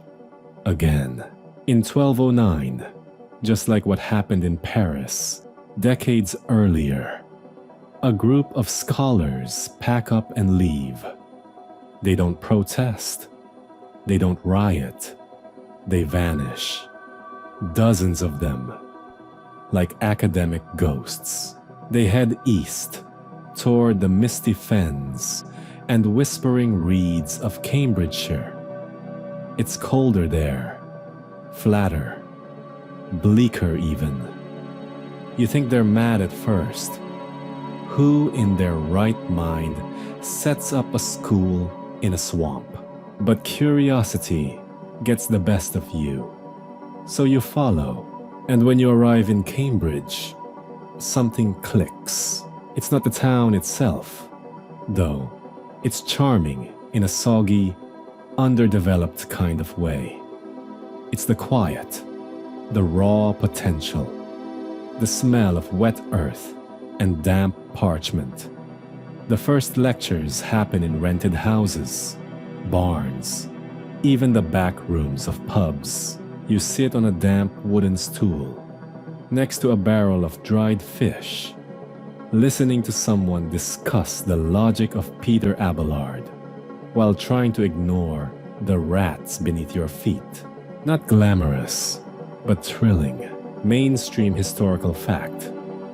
The University of Cambridge was founded in 1209 by scholars fleeing unrest at Oxford.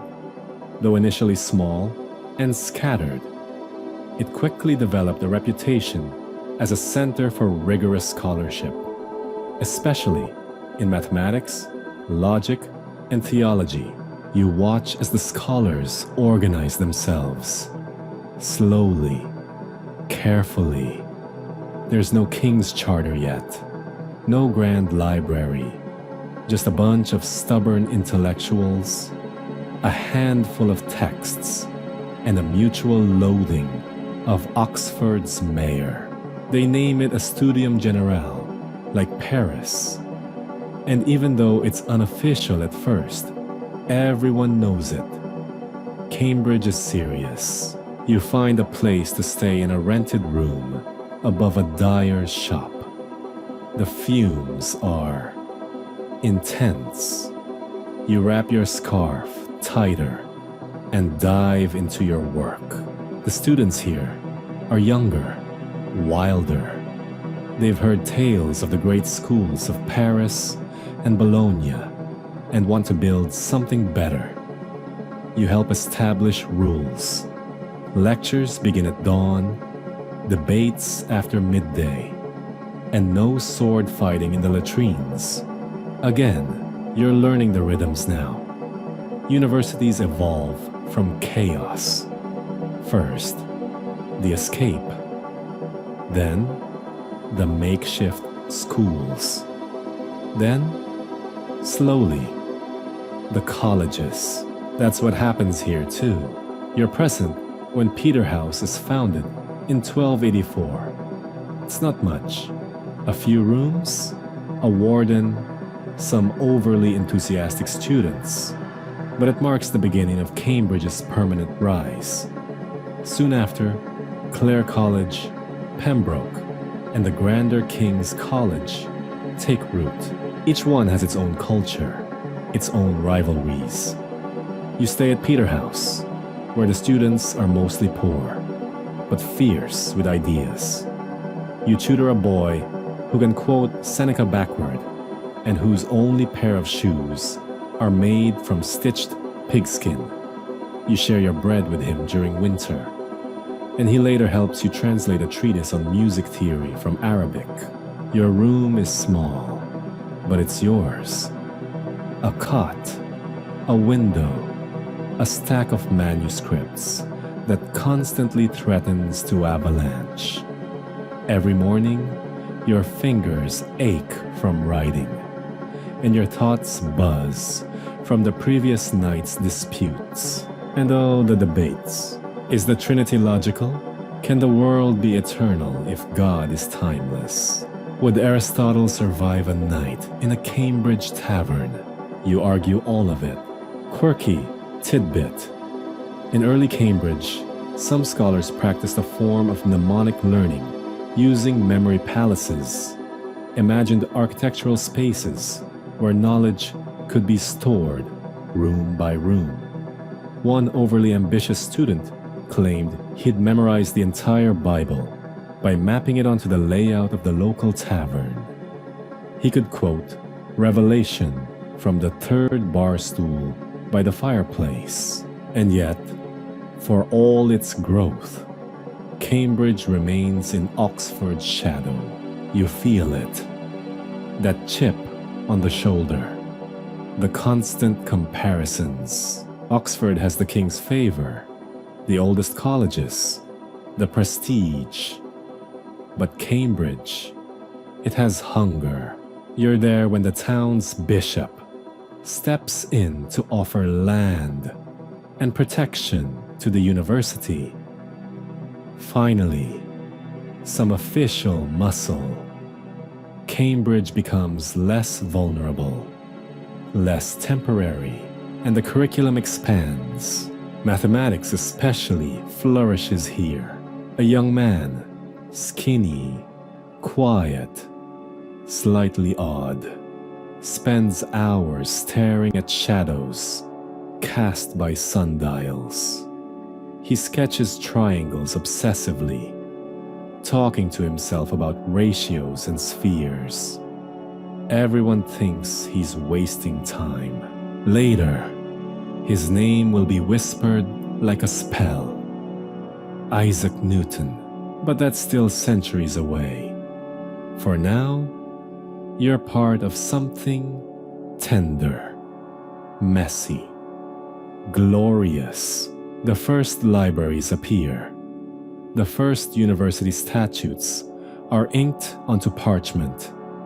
One rule mandates silence in the cloister. Another bans dogs from lectures. Someone tries to bring a ferret anyway. It's promptly excommunicated.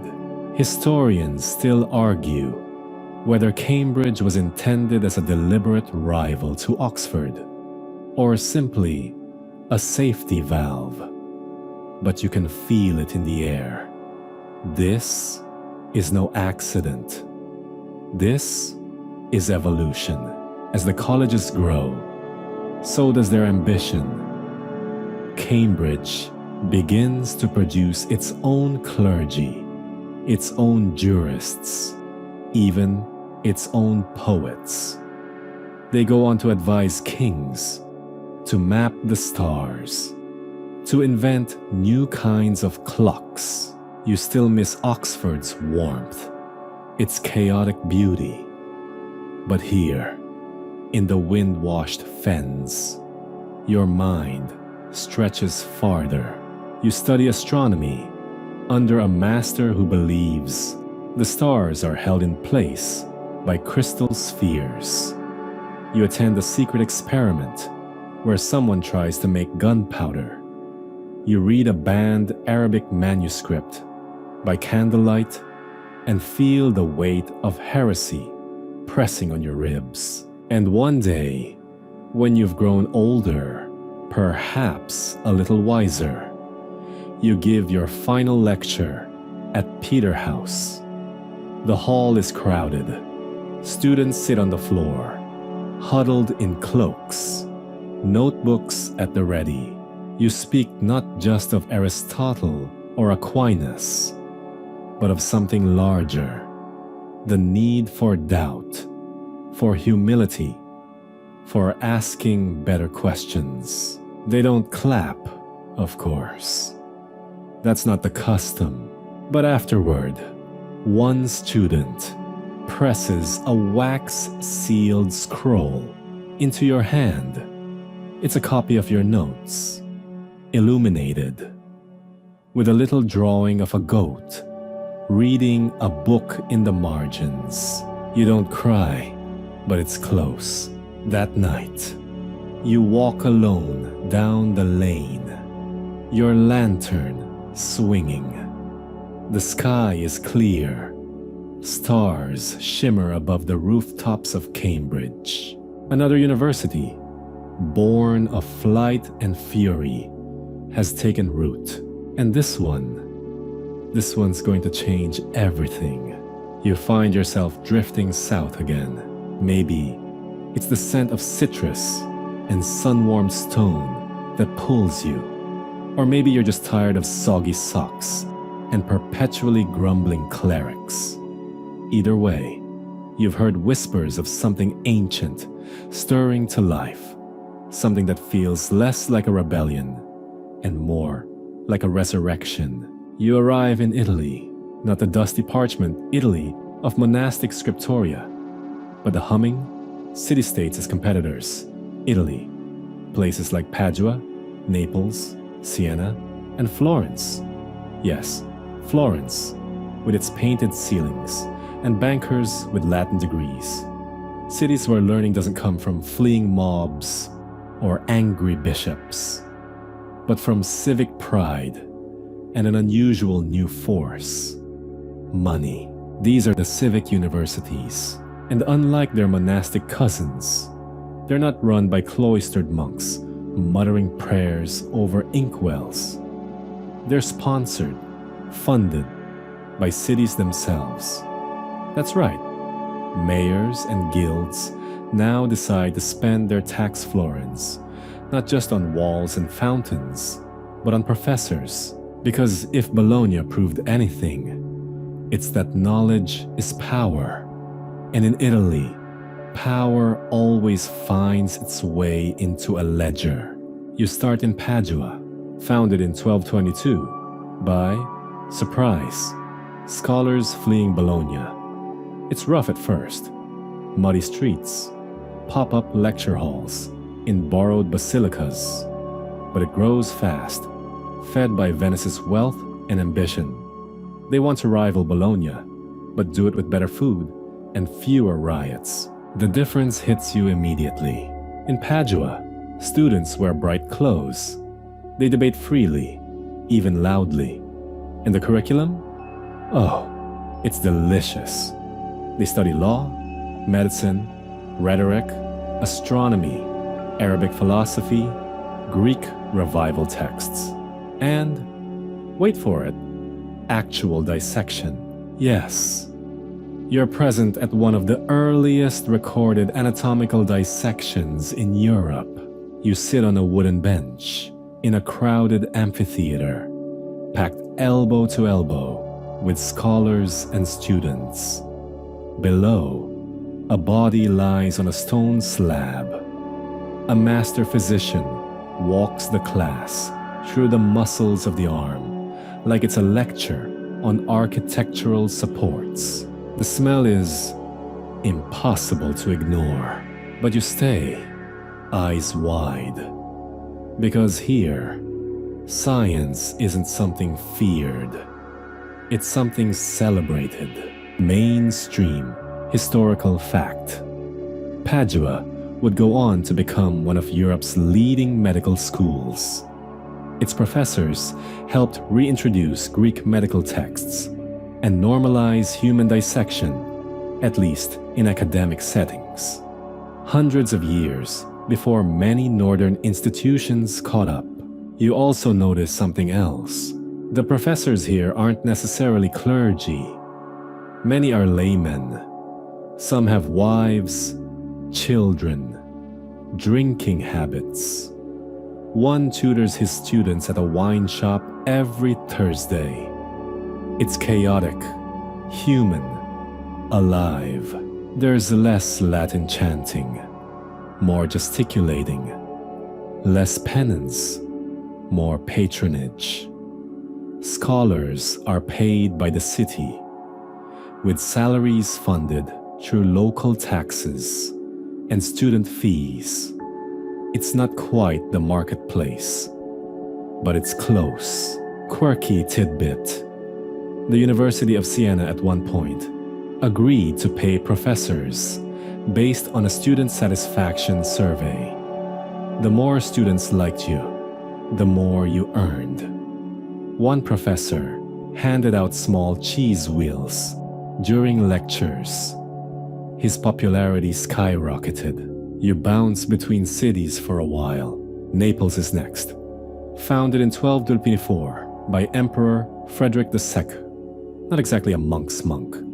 He wants a university to train loyal bureaucrats, not priests. So the curriculum reflects that. Legal codes, rhetoric, admin skills, and political theory. One of your classmates ends up managing taxes for 3 duchies. Another becomes a poet with a dangerously sharp tongue. In Naples, knowledge serves the state. Florence is different again. Not a proper university just yet, but bursting with academies, guild schools, and artisans who argue about Plato while sculpting marble. You watch apprentices quote Cicero while sketching human forms.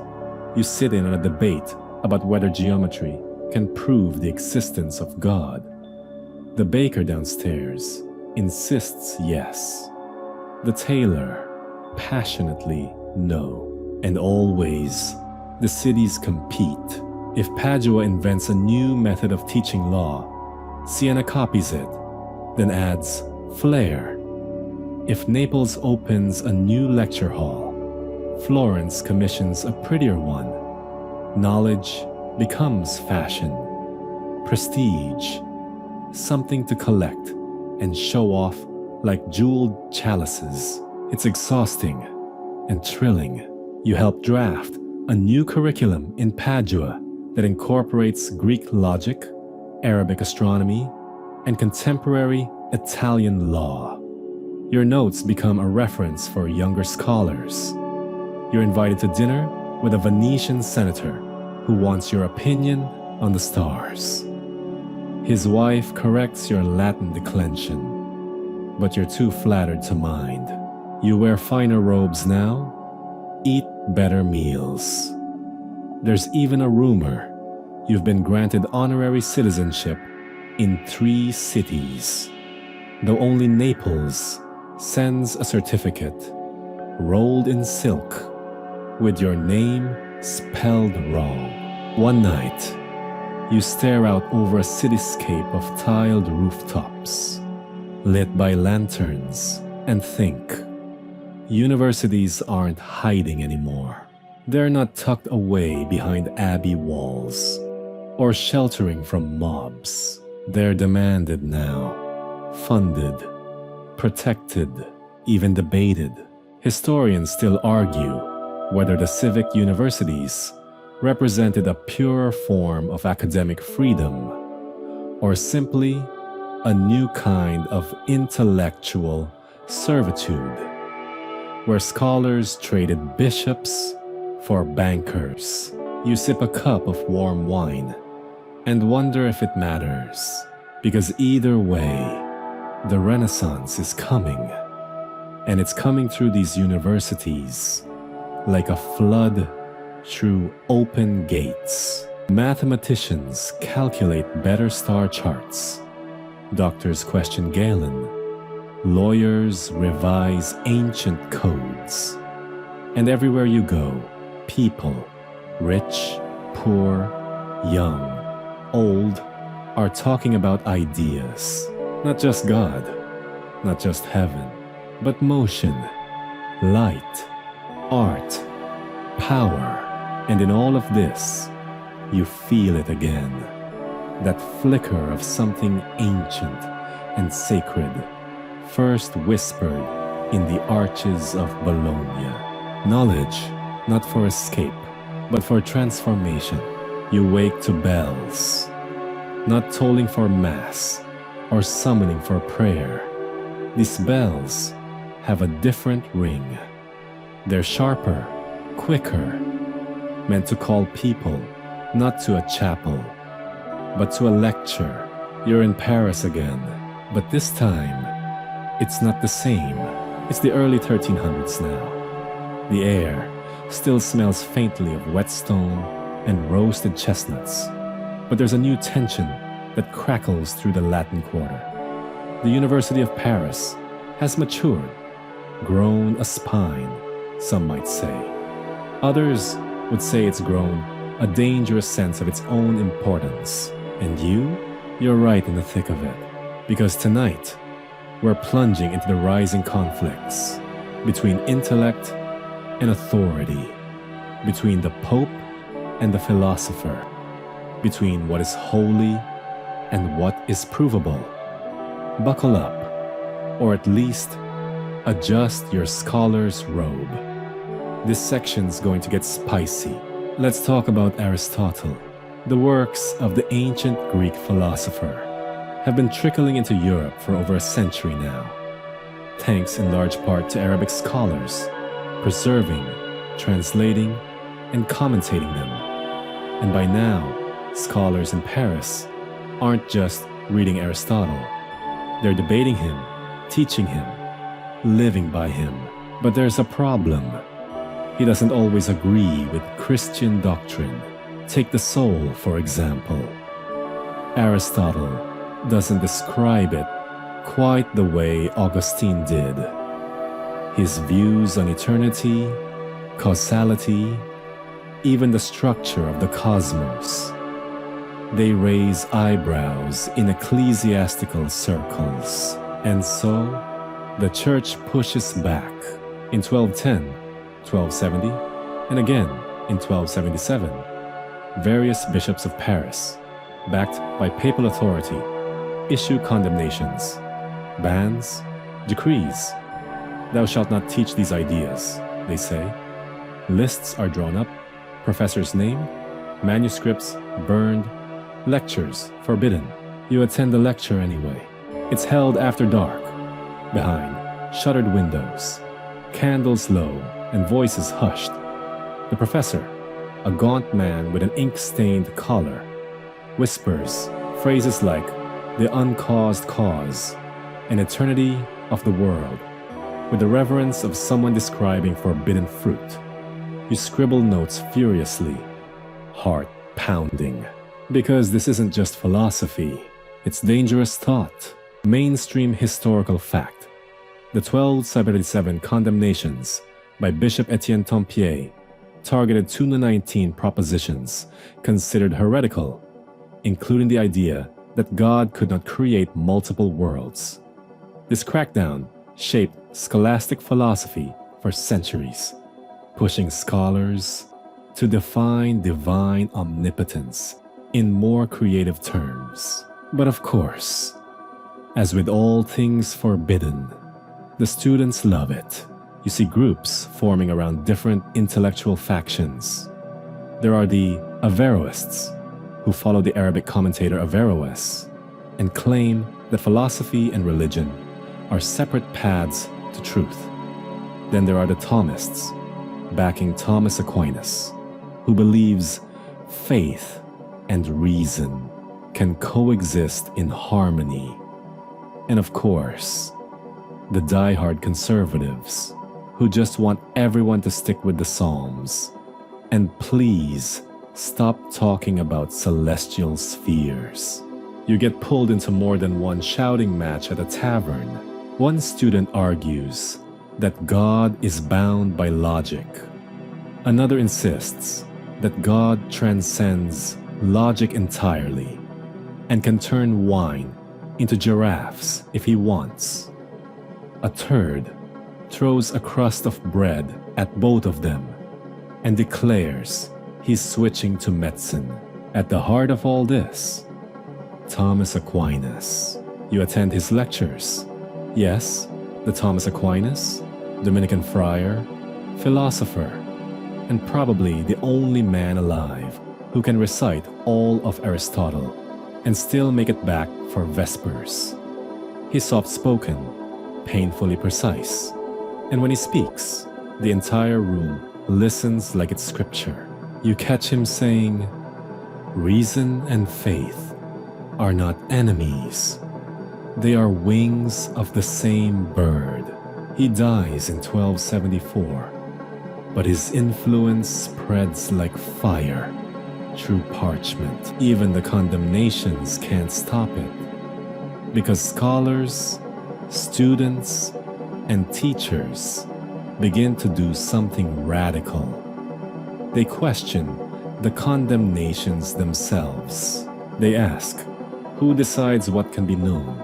And from that question blooms 100 more. Quirky tidbit. After the 1277 condemnations, some scholars began crafting absurd, hypothetical scenarios to test theological logic. One famous example involved debating whether angels could move through time by hopping between instants, like divine time travelers. One argument involved angelic teleportation. You sat through that lecture. You still have whiplash. Meanwhile, the papal court is paying attention. The University of Paris isn't just some sleepy monastery anymore. It's a powerful intellectual machine. Kings write to it. Popes try to control it. In fact, Pope John XXIII calls it the greatest light of Christendom.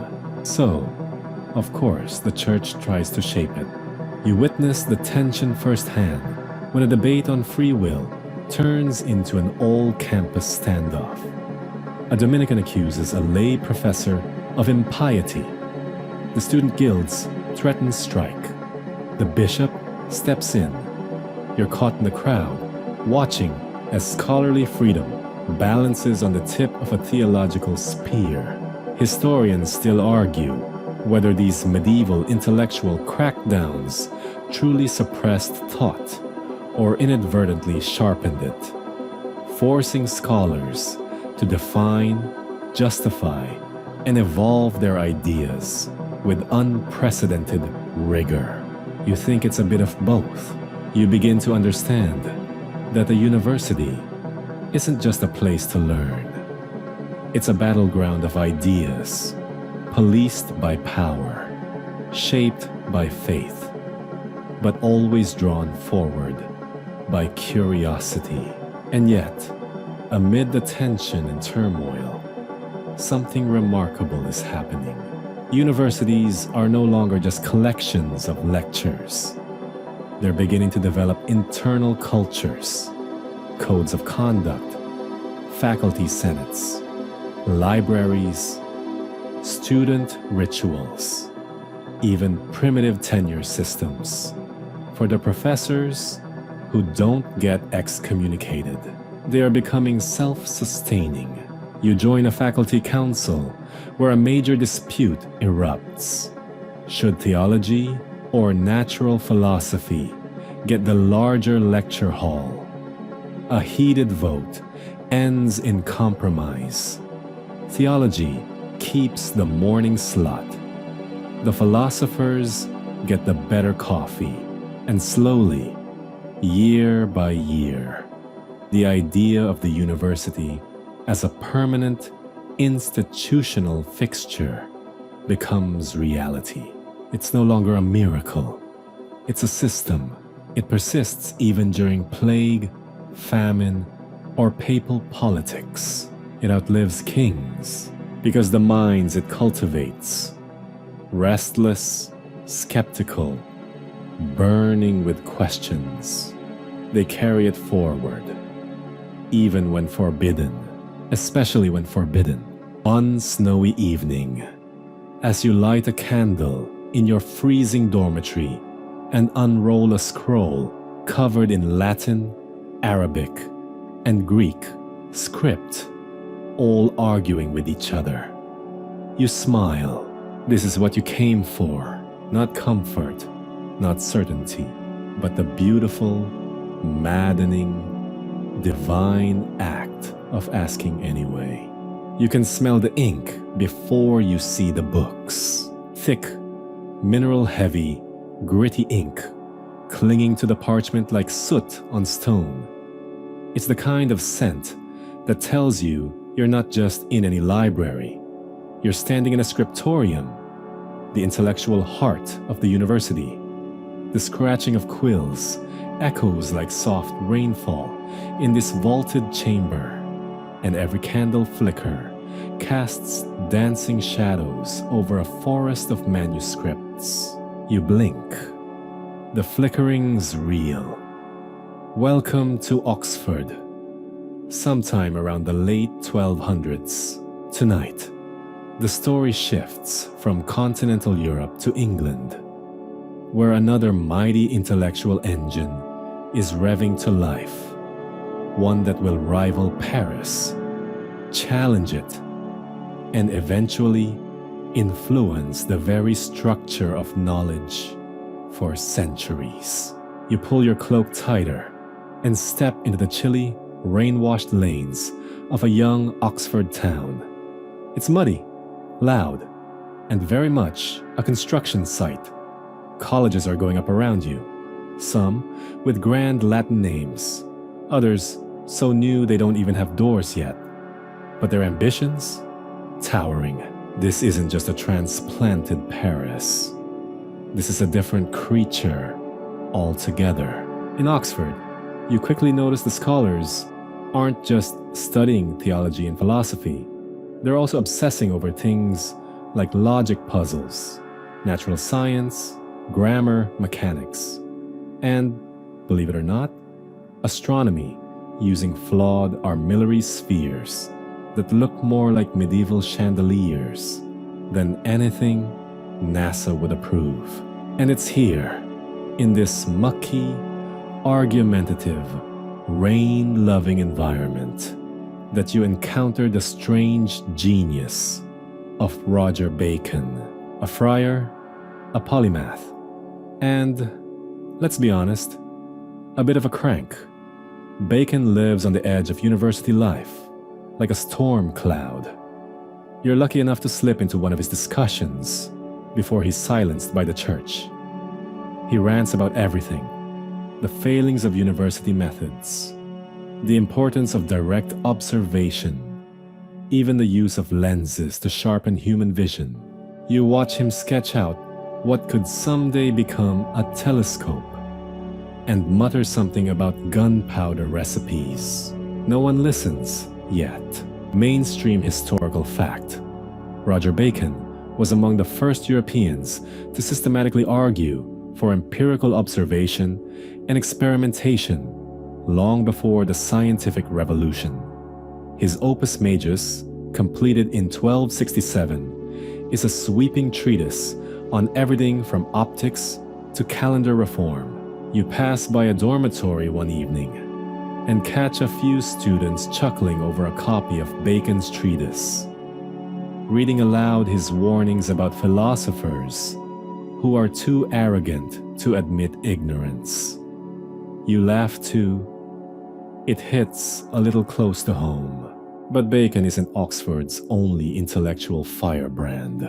By the early 1300s, the university has birthed an entire style of thinking, something cold, sharp, and rigorous, like carving diamonds from fog. It's called the Oxford calculators. And no, they're not just counting things. They're breaking down motion and change into abstract ratios. They're trying to describe physics mathematically. Long before Newton, people like Thomas Bradwardine, who argues that speed is proportional to the force over resistance, write in tangled Latin that sounds suspiciously like early physics textbooks. You sit through a lecture where someone tries to calculate how fast a falling angel would move. It's absurd. It's brilliant. It's Oxford. Quirky tidbit. A popular student prank in 14th century Oxford involved smearing goose fat on rival college door handles, especially during winter. The more elite the college, the more goose fat. You may or may not have participated, but beneath the mischief and brilliance, there's tension brewing. Oxford is expanding fast, without the grace or order of Paris. The colleges, new and unevenly funded, begin to demand independence. You attend a meeting where the chancellor tries to enforce a citywide curfew, and a group of townspeople throws mud at his carriage. You duck behind a barrel. This isn't just academia. It's a turf war, because unlike Paris, Oxford sits in a more volatile relationship with its host town. The town depends on the students for money, but resents them for their arrogance. The students see the locals as undereducated peasants who overcharge for beer and bread. It all erupts in 1355 in the infamous Saint Scholastica Day riot. You weren't there for that one, but stories echo. Students insult the wine at a local tavern. Townsmen insult the students. A brawl breaks out. 3 days later, dozens are dead. The king sides with the university. The town is forced to pay penance every year for the deaths, marching in an annual ceremony that drags on until the 1800s. The message is clear. The university doesn't just exist in the town. It rules it. Historians still argue whether Oxford's self-governance was a reaction to its rougher social conditions, or whether its legal autonomy helped provoke those very conflicts. Chicken or egg? In Oxford, probably both were thrown during a riot. But here's the thing. Despite all the chaos, maybe even because of it, Oxford is growing into a more durable institution. And at the core of this transformation is something quietly revolutionary. The college. Colleges like Balliol, Merton, And university college aren't just boarding houses. They're mini universities within the larger structure. They manage their own property, maintain their own endowments, hire fellows, oversee students, and occasionally brawl with each other over turf rights or disputations about the Trinity. You join a candlelit dinner at Merton. Grace is read. Ale is served. One fellow complains about the lack of cinnamon in the stew. Another debates the Latin declension of nat. It's ridiculous. It's wonderful. This is what the future will look like. Because unlike Paris, where students can drift in and out of classes, Oxford's colleges start to emphasize residency, community, and even pastoral care. It's a more insular model, tighter, more controlled, but also more resilient. You begin to feel that this isn't just a place where people learn. It's a place where they live. Even the curriculum starts to shift. Students still study the trivium and quadrivium, but there's increasing attention to practical knowledge.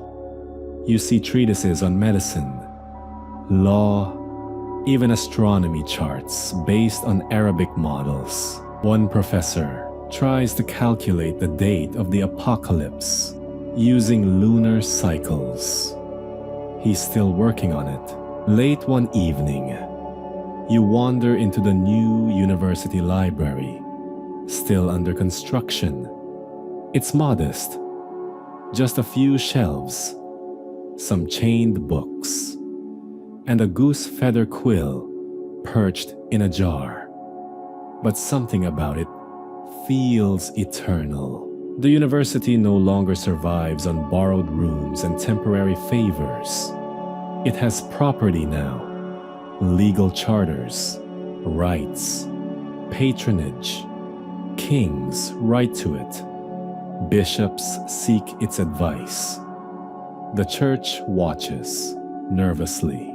And amid all this, you, wandering student, scribe, philosopher, occasional prankster, start to sense that the idea of the university has mutated once again. It's no longer just a place to preserve knowledge. It's become a place that creates it, as rain patters softly on the roof, and your candle gutters low. You pull out your notes. You don't know it yet, but you're scribbling in a town that will one day teach Locke, Hobbes, Wolfe, and a certain boy named Harry Potter. But right now, it's just you, a student in the mud, and a flicker of genius in the gloom. You're sitting on a wooden bench that creaks every time you shift your weight, hunched over a thick slab of parchment that smells faintly of goat. Your fingers are stained with iron gall ink. Your wrist aches, and the little oil lamp by your side flickers dangerously low, threatening to plunge your entire workspace into darkness. Welcome to the world of the medieval scribe. Tonight's story isn't about one great mind or one booming university. It's about the book itself, the lifeblood of learning, and the reason universities even mattered. You may have wandered through lectures and debates, bumped shoulders with philosophers and theologians, but none of that would have endured if not for this, the long, slow, agonizing process of writing things down. Let's start with the obvious. Books in the medieval world? Rare, precious, back-breakingly expensive. Forget printing presses. Forget mass production. Every single book, every, was handwritten, slowly, painstakingly, one letter at a time, and not just by anyone.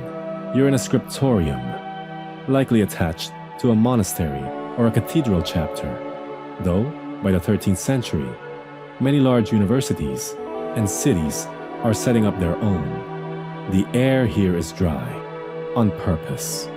Moisture is the enemy of parchment. Candles are limited. Fire is the enemy of everything. Each scribe works with laser precision. You're one of them. Your eyes are bloodshot. Your shoulders hunched like a gargoyle. Your breath misting the page as you carefully trace uncial or Carolingian minuscule. Whatever the job demands. A full Bible? That'll take you over a year. With luck. With steady hands. Parchment doesn't come cheap. It's made from animal skins. Sheep, goats, or calves. It takes about 170 skins to produce one large Bible. That's a whole flock turned into theology. Mistakes? Costly. You can scrape them off with a knife if you're quick, but every error risks ruining a whole page. Some scribes write angry marginalia to themselves when they slip up. One bored scribe once wrote, "New parchment, bad ink, I say nothing more." Another simply sighed into the margin. "Oh, my hand." You understand the feeling. But where do these books go? To libraries, of course. But not the ones you're imagining. Medieval libraries are not open spaces where you can browse shelves with your latte and headphones. They're more like treasure vaults. Books are chained to desks to prevent theft, not because people are evil, but because each book can cost as much as a farm. There's one in Paris, attached to the university. Another in Oxford. Cambridge is still figuring itself out. The real gold mine, though? The Vatican. Even back then, it's starting to hoard books, like a dragon hoards jewels. Mainstream historical fact. The largest medieval libraries, like the Sorbonne's by the 14th century, housed several hundred volumes. That was considered massive. For comparison, your local high school library today probably holds more than 10,000. You wander the shelves one cold evening, running your fingers along the spines. Wooden boards bound in leather, some studded with brass knobs, others cracked with age. Each one is hand-copied, proofread, illuminated, and wrapped like a sacred relic. And sometimes they are. Books were literally chained to prevent their disappearance, and their theft was a sin punishable by excommunication. Some books even have curses written into them in case someone tries anything sneaky. You open a 12th century medical compendium. On the inside cover is scribbled, "May whoever steals this book be roasted on a griddle, eaten by demons, and eternally damned." Amen. Point taken, but the system is starting to change. In Paris and Bologna, new book rental systems are emerging, called PACIA systems. They let students rent sections of books, or even choir by choir, groups of leaves, so they can copy them out themselves. You remember waiting weeks for a copy of Aristotle's Metaphysics. Someone down the hall has the PACIA, and they're not returning it until the ink dries. This circulation model allows the university to multiply knowledge, even if printing doesn't yet exist. Copying still takes time, but at least now, knowledge moves faster than before. Quirky tidbit. Some scribes got creative with their illuminations. In the margins of serious theological works, you might find dancing rabbits, farting dragons, sword-wielding snails, or monks on pogo sticks. Why? No one really knows. Maybe boredom, maybe subversion, maybe just a medieval sense of humor. You spot one while copying the Psalms. A bearded man is riding a fish, like a horse. You nod. Mood. Libraries themselves begin to adopt architecture tailored to the book. Narrow windows, vaulted ceilings, dry walls. Desks are built to support chained books, and lecterns are designed for reading while standing, often in groups. Books are catalogued, not with the Dewey Decimal System, but with shelf marks and inventory scrolls kept under lock and key. You assist the friar in updating a catalog for the university's theological texts. He recites Latin titles from memory. You transcribe. By the end of the evening, your fingers are cramped and your ink pot is dry. But the library grows stronger, and so does the idea of intellectual lineage. Each book you copy carries not just content, but a heritage of scribes. You see their names in colophons, short notes at the end of books, where they sign off like, "Here ends the fourth book of the sentences, copied by Brother Matthew, under duress, in the year of our Lord 1297. Pray for me." You whisper a quiet prayer for Brother Matthew. You understand, and then, finally, one night, a rumor. A man in mines, a machine, movable type. It's only a whisper in the wind now. No one believes it yet. Most scoff. But something stirs in your gut. A strange, distant thrill. The kind of chill you felt the first time you saw the shelves of Paris or walked through Oxford's candlelit halls. The book is changing. You put down your quill, rub your aching fingers, and blow gently on the drying ink. Outside, the stars flicker. Somewhere, someone else is writing. Somewhere, someone else is reading what you have written. And even if your name doesn't survive, your letters will. For now, that's enough. Charters, chancellors, and papal bulls. A medieval institution puts on its grown-up robes.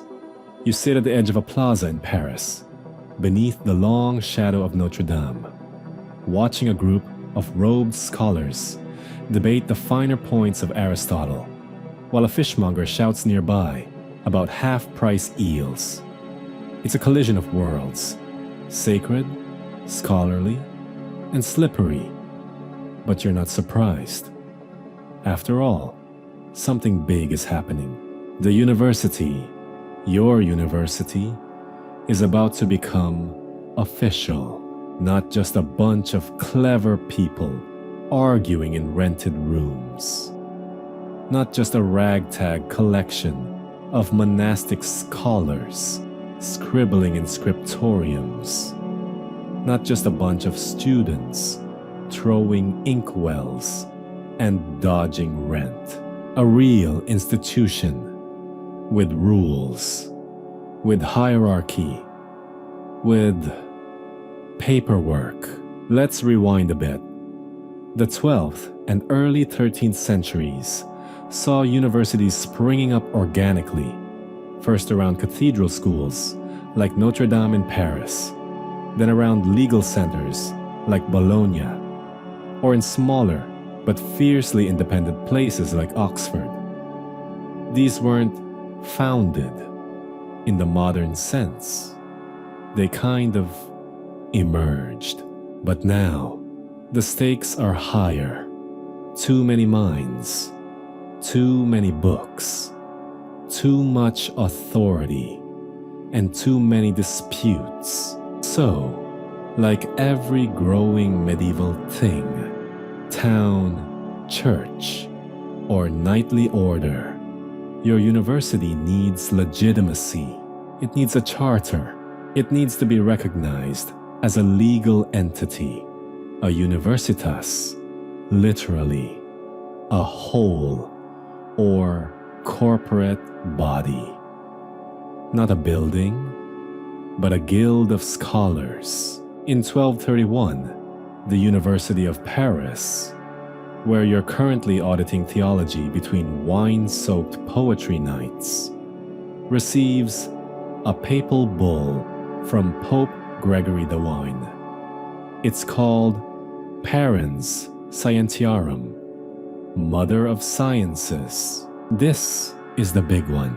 It declares, in essence, yes, you scholars are special. You have privileges. You can govern yourselves. You answer to the church, not to petty kings or cranky landlords. Boom. Academic freedom. 13th century style. The Chancellor of Notre Dame is appointed to oversee theological correctness. But beyond that, the university governs itself. Masters elect deans, deans set curricula, and students form nations. Not in the nationalist sense, but as organized blocks based on geography. Picards, Normans, English, Germans, Italians, each with its own voice and vote. You're in the English nation, even if you're from somewhere like Kent or Cornwall. You meet in secretive halls with fellow islanders to talk tuition disputes, safety in the streets, and what to do about that one Flemish professor who keeps giving failing grades like it's a sport. These nations are a mix of academic union, fraternity, and student government. And yes, sometimes student riot squad. Remember, this is still medieval Europe. Oxford's university, not to be outdone, secures a royal charter from King Henry III around the same time. Why? Because in 1209, after a fight between town and gown, and a few unfortunate hangings, half the scholars packed their bags and started heading to a new location. A place you might have heard of. Cambridge. Historical fact: the University of Cambridge was born because Oxford students ran from the law. You sip some ale to that. Over in Bologna, the university operates differently. It's student-run rather than master-run, like Paris. Students have the power to hire and fire professors. Imagine that.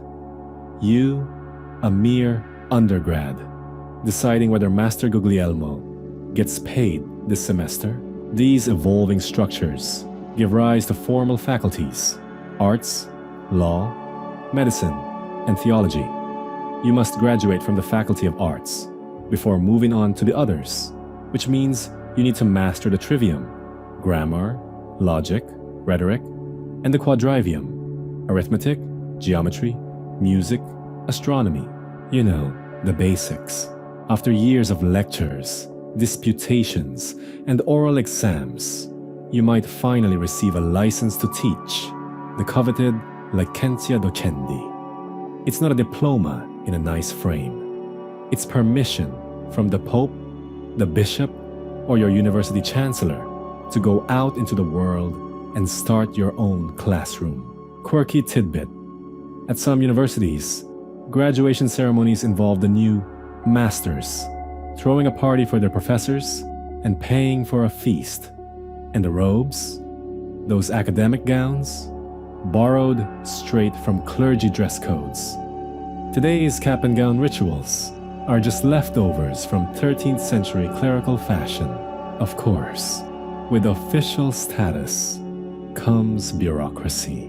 Now you've got registrars, stamp happy clerks, libraries with checkout systems, minutes taken at faculty meetings, academic councils, scribes recording debates for posterity. University business becomes a thing. You attend your first faculty council meeting as a junior lecturer. It's 4 hours of arguing about dormitory repairs, an incident involving pigeons in the anatomy hall, and whether to discipline a student who used lewd metaphors in a Latin debate. You voted no. It was a very good metaphor. Still, the university's new power doesn't go uncontested. Kings and bishops bristle at this new breed of free-thinking, rule-wielding, occasionally tipsy scholars. Some try to tax the university. Some try to ban certain books.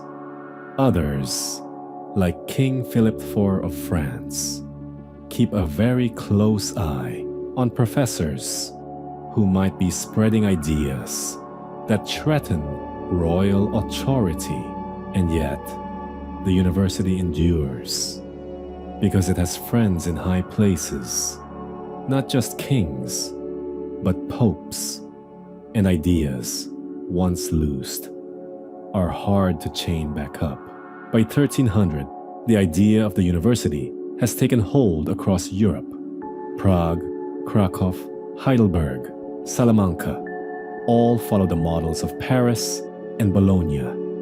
You start to see traveling scholars with patchy beards, rolled parchments, and robes stained with travel dust moving from one campus to another, like academic pilgrims. And with every new charter, every new faculty, every dusty lecture hall opened in a new city, the medieval university becomes more than a local curiosity. It becomes a continental force, a network of minds, a system of learning, a cultural engine. You watch as a cart rolls by, stacked high with bound manuscripts and philosophical texts, headed toward the lecture halls. Students trail behind, laughing, arguing about Plato and how to cheat at logic games. You smile. This is no longer a loose band of monks copying Aristotle. This is the university, and it's here to stay. The day the lecture halls went silent. You're halfway through a lecture on metaphysics. Something about angels dancing on the head of a pin. When a distant bell tolls not once, but 3 times, that's not the normal schedule. That's not a call to prayer. That's a warning. The air outside is unusually still, and the streets, usually full of students in argument, vendors calling out for custom, and the occasional shouting match over book rentals, are strangely quiet. Then you see it, a cart creaking through the narrow lane, covered in linen, pulled by a red-faced driver who's wearing more garlic than a spice merchant's stall. The linen covering the cart is dotted with dark stains. No one approaches because everyone knows what it means. The plague has arrived. At first, it was just rumors, a sickness from the east, some strange miasma, whispers in Latin from traveling friars, Italian ports closing, then Marseille, then Avignon, then, like a shadow leaping from town to town, it crosses the channel. Now, here in your university city, whether it's Paris, Oxford, Bologna, or Prague, the mood turns brittle. The Black Death, as future generations will call it, doesn't care for logic or theology. It doesn't stop for argument or prayer. It spreads faster than footnotes in a bad dissertation. The symptoms are unmistakable. First a fever, then swelling, buboes, they're called.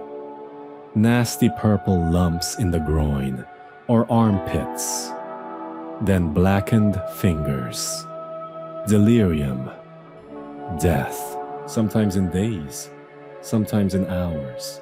And just like that, the university grinds to a halt. Lecture halls are emptied. Professors flee to the countryside, some clutching precious manuscripts. Monks shutter their libraries. Student nations dissolve into anxious knots of travelers trying to get home. Some never will. You pack quickly a few books, a loaf of bread, a pouch of coins. You follow a caravan out of the city, past abbeys locking their gates, and villages with red X daubed on the doors. The university you loved, your home of books, of disputations, of late-night debates, and early morning scribal yawns, is silent now.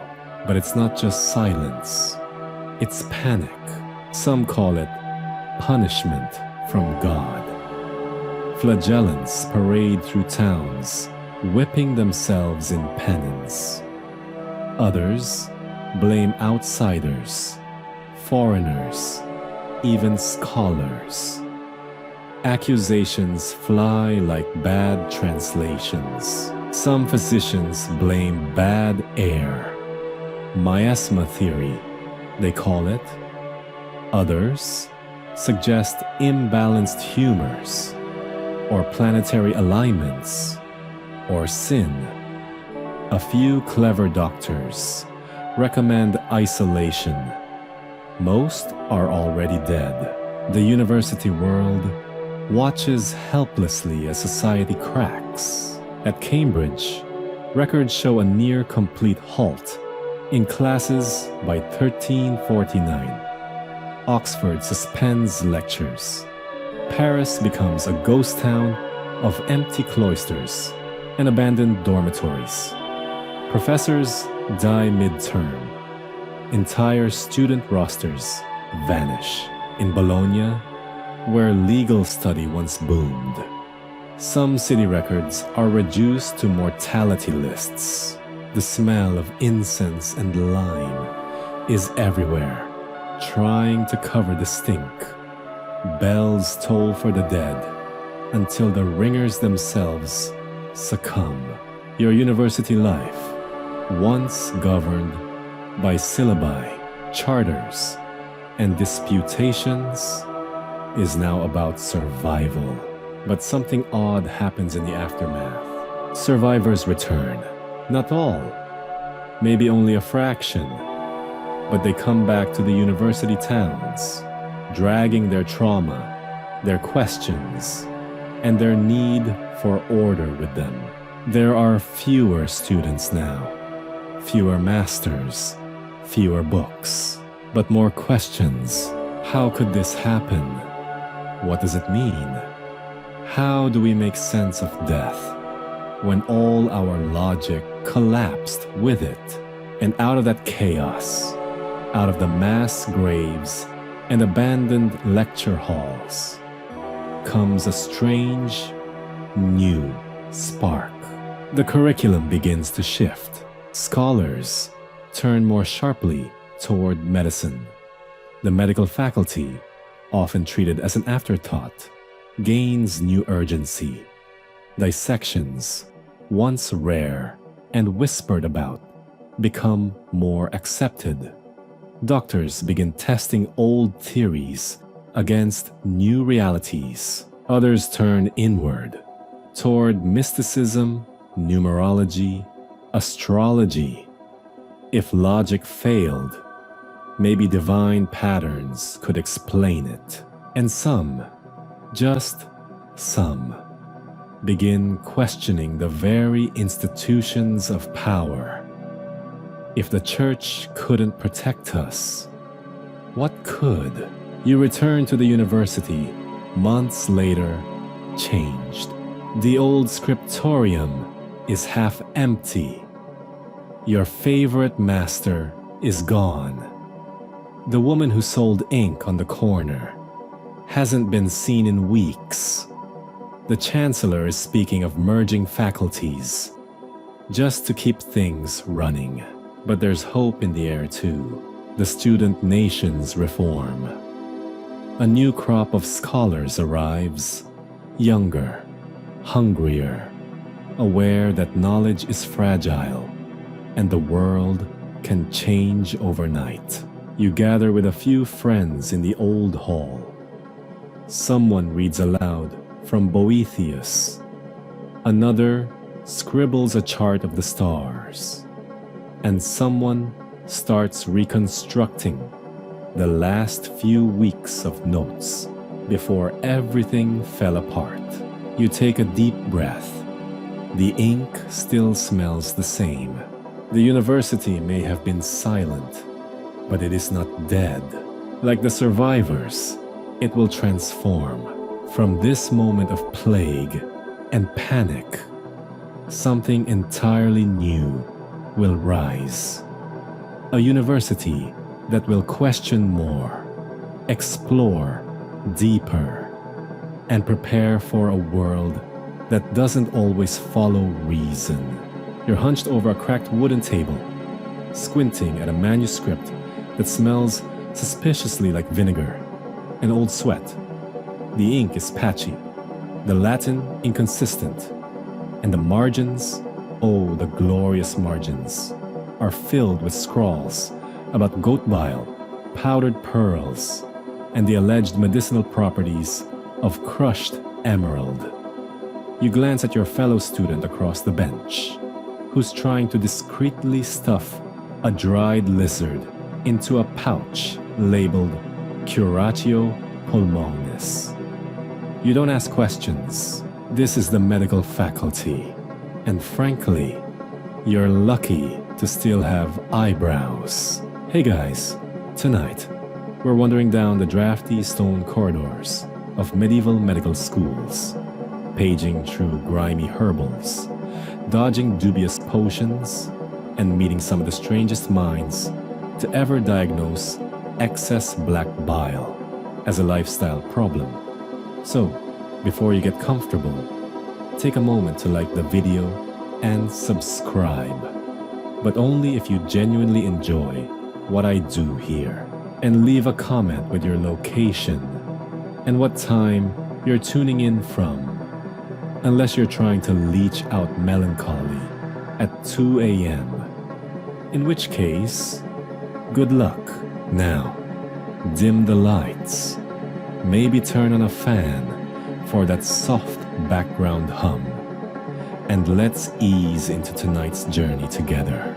You're entering a university world where knowledge is as unstable as the patient on the operating slab. By the 14th century, medicine has finally clawed its way out of the monastery and planted a grubby boot on university turf. The faculties of medicine, once fringe, now vital after the horrors of the plague, are attracting students like bees to a syrup-stained anatomy chart. Cities like Montpellier, Salerno, and Padua become medical magnets. Dissections, legal, sort of, leprosy, still untreatable, surgery, technically beneath your station, but you read about it a lot. Here's the thing about university medicine. It's not modern, but it thinks it is.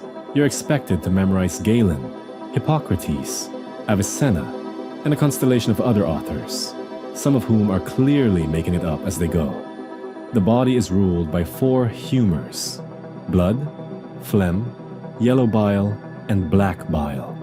You don't treat symptoms, you treat imbalances. Got a fever? Obviously your blood is too hot. Coughing blood? That'll be the spleen misbehaving. Depressed? Black bile. Always black bile. So you bleed the patient, or you prescribe boiled nettles with honey, or you tell them to avoid pears and prayer before dawn. Medicine, at its core, is a cocktail of physiology, astrology, spiritualism, and sheer wild guessing. You carry your vials like sacred relics: camphor oil, fennel paste, clove syrup. You have more respect for lavender than for the chancellor. But even in this messy mix of herbs and hope, something important is happening. For the first time, medicine becomes empirical, not in the modern lab-coated sense, but in the medieval, let's write down what happens when we feed a sick man snails for a week kind of way. Dissections begin, not often, not casually, but they happen. A condemned criminal's body becomes a rare and morbid classroom. You gather, wide-eyed and pale, as a master slices through layers of flesh, pointing with a long stick, while reading aloud from a mismatched Galenic text. It's like watching someone build IKEA furniture while blindfolded and quoting scripture. Yet, you learn. You learn that intestines aren't just tubes of mystical energy, that the liver might not be where emotions live, that maybe, just maybe, you can touch truth through flesh. And in the dusty back rooms of medical halls, something even stranger stirs: alchemy. Now, don't roll your eyes just yet. Alchemy isn't just gold transmutation and mysterious hooded men whispering in cellars, though, yes, some of it is exactly that. In the university world, alchemy walks a strange line. It's part chemistry, part philosophy, part metaphysics, and part, I swear this elixir just needs one more toad. It's fringe, often kept away from formal lectures. But it thrives in the margins, both literal and intellectual.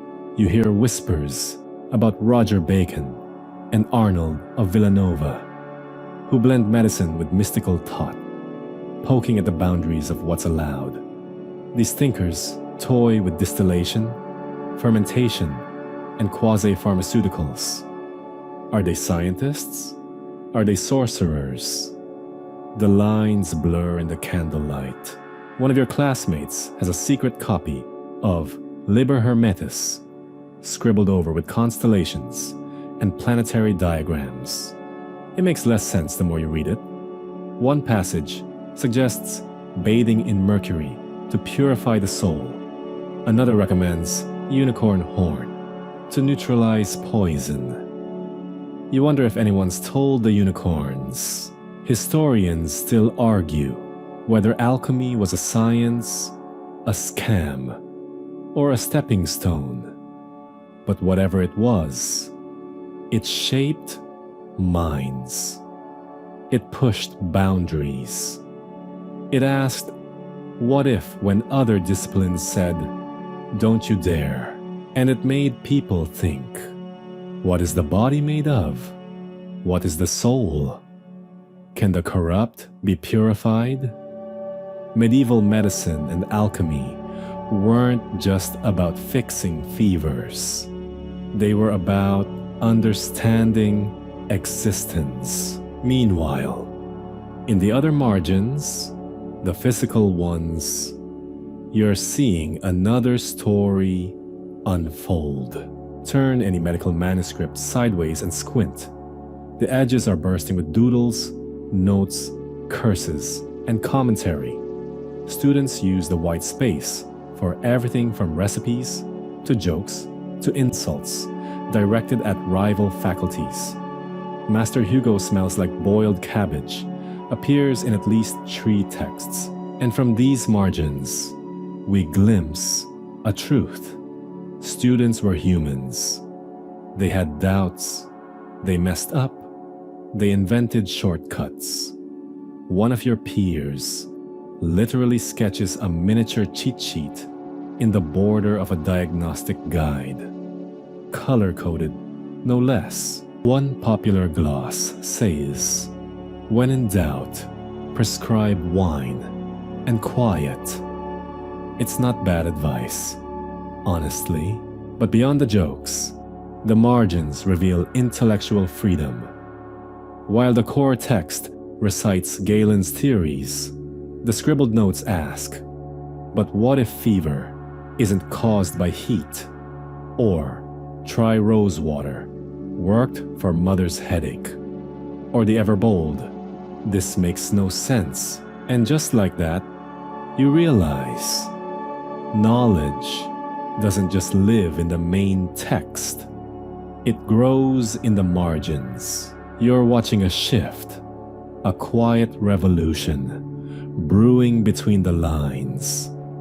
After centuries of unquestioning reverence, students begin to question authority, not by overthrowing it, but by annotating it to death.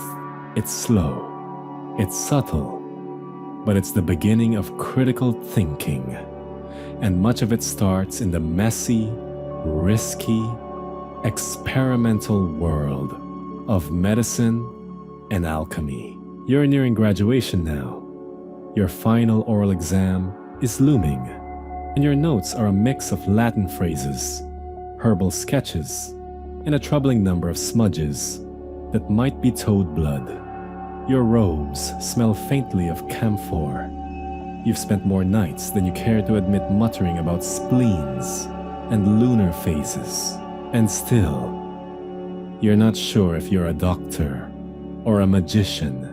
But as you sit beneath the arched ceiling of the old hall, listening to a master debate whether the soul is affected by digestion, you realize something.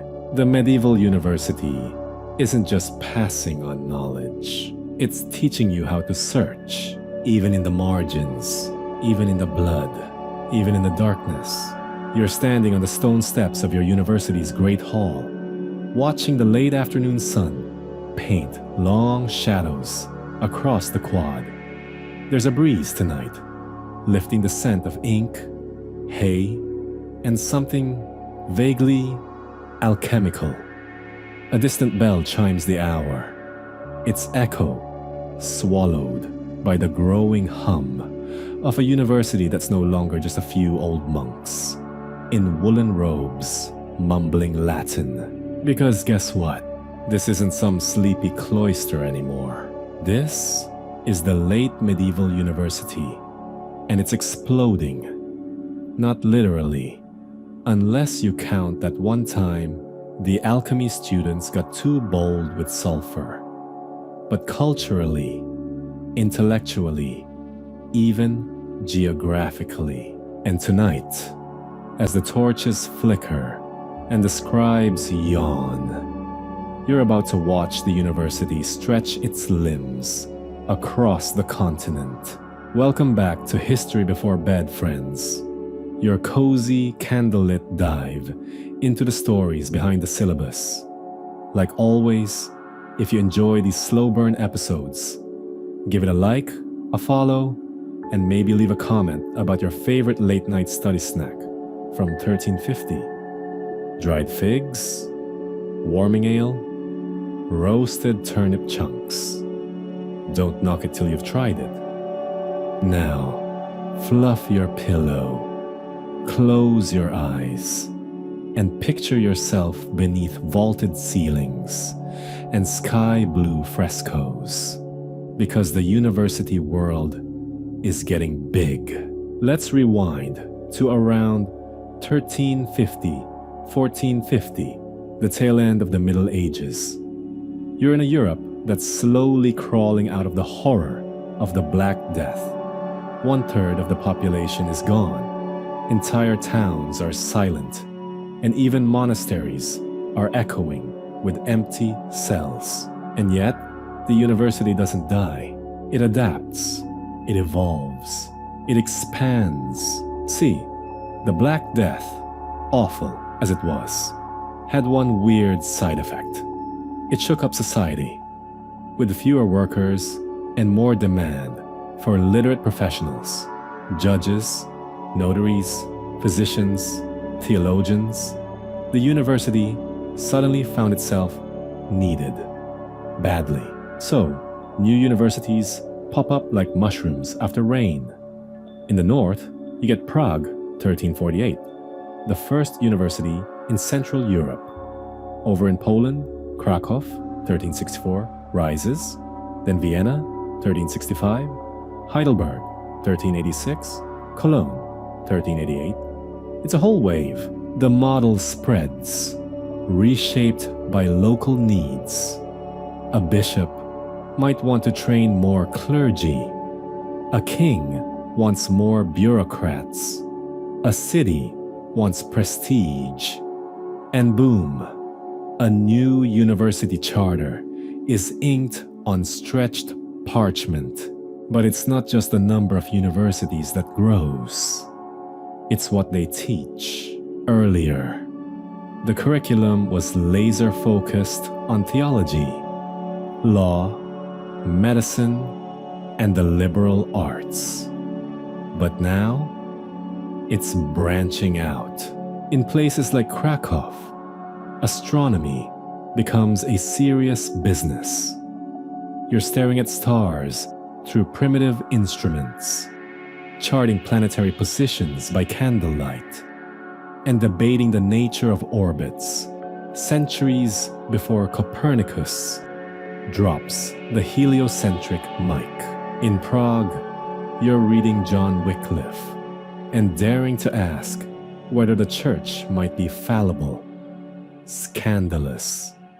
In Italy, law takes on new urgency as city-states tangle over trade, treaties, and titles. There's even a push to translate and preserve more Greek and Arabic texts. You're seeing works by Galen, Aristotle, Ibn Sina, and Euclid appear in Latin, copied feverishly in cramped script, and passed from classroom to classroom like gold. University isn't just about memorizing authorities anymore. It's becoming a place of synthesis, and slowly, it's becoming a place of original thought. You, dear student, are riding this wave.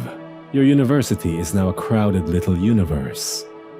There's a student nation from Lombardy, one from Provence, one from the Rhineland. You eat separately, drink separately, fight very much together. At night, the taverns ring with arguments in 4 languages. You trade lecture notes with a Flemish poet and share a blanket with a Hungarian theologian. Your best friend is a Paris-trained logic fanatic who sharpens his quill like it's a weapon. This place is a melting pot, chaotic and wonderful. And as enrollment swells, so does student power. At some schools, students start electing rectors. They demand better housing. They write charters. In Bologna, they run the show, hiring and firing professors. It's basically medieval ratemyprofessor.com with fewer stars and more footnotes. In Paris, the faculty tightens its grip instead. Theology rules with a heavy hand. But even here, underground debates brew in smoky corners. Is Aristotle wrong? Can pagans be saved? Should women be allowed to read the trivium? Spoiler, some already are. And what about money? Ah yes, the coin behind the cowl. Universities need it badly. Cathedrals aren't cheap, and neither are imported texts, salaries for masters, or parchment by the wagon load. So funding becomes strategic. Kings endow chairs. Bishops donate lands. City councils compete to attract students and their beer money. In response, the university gets bureaucratic. Records, fees, charters.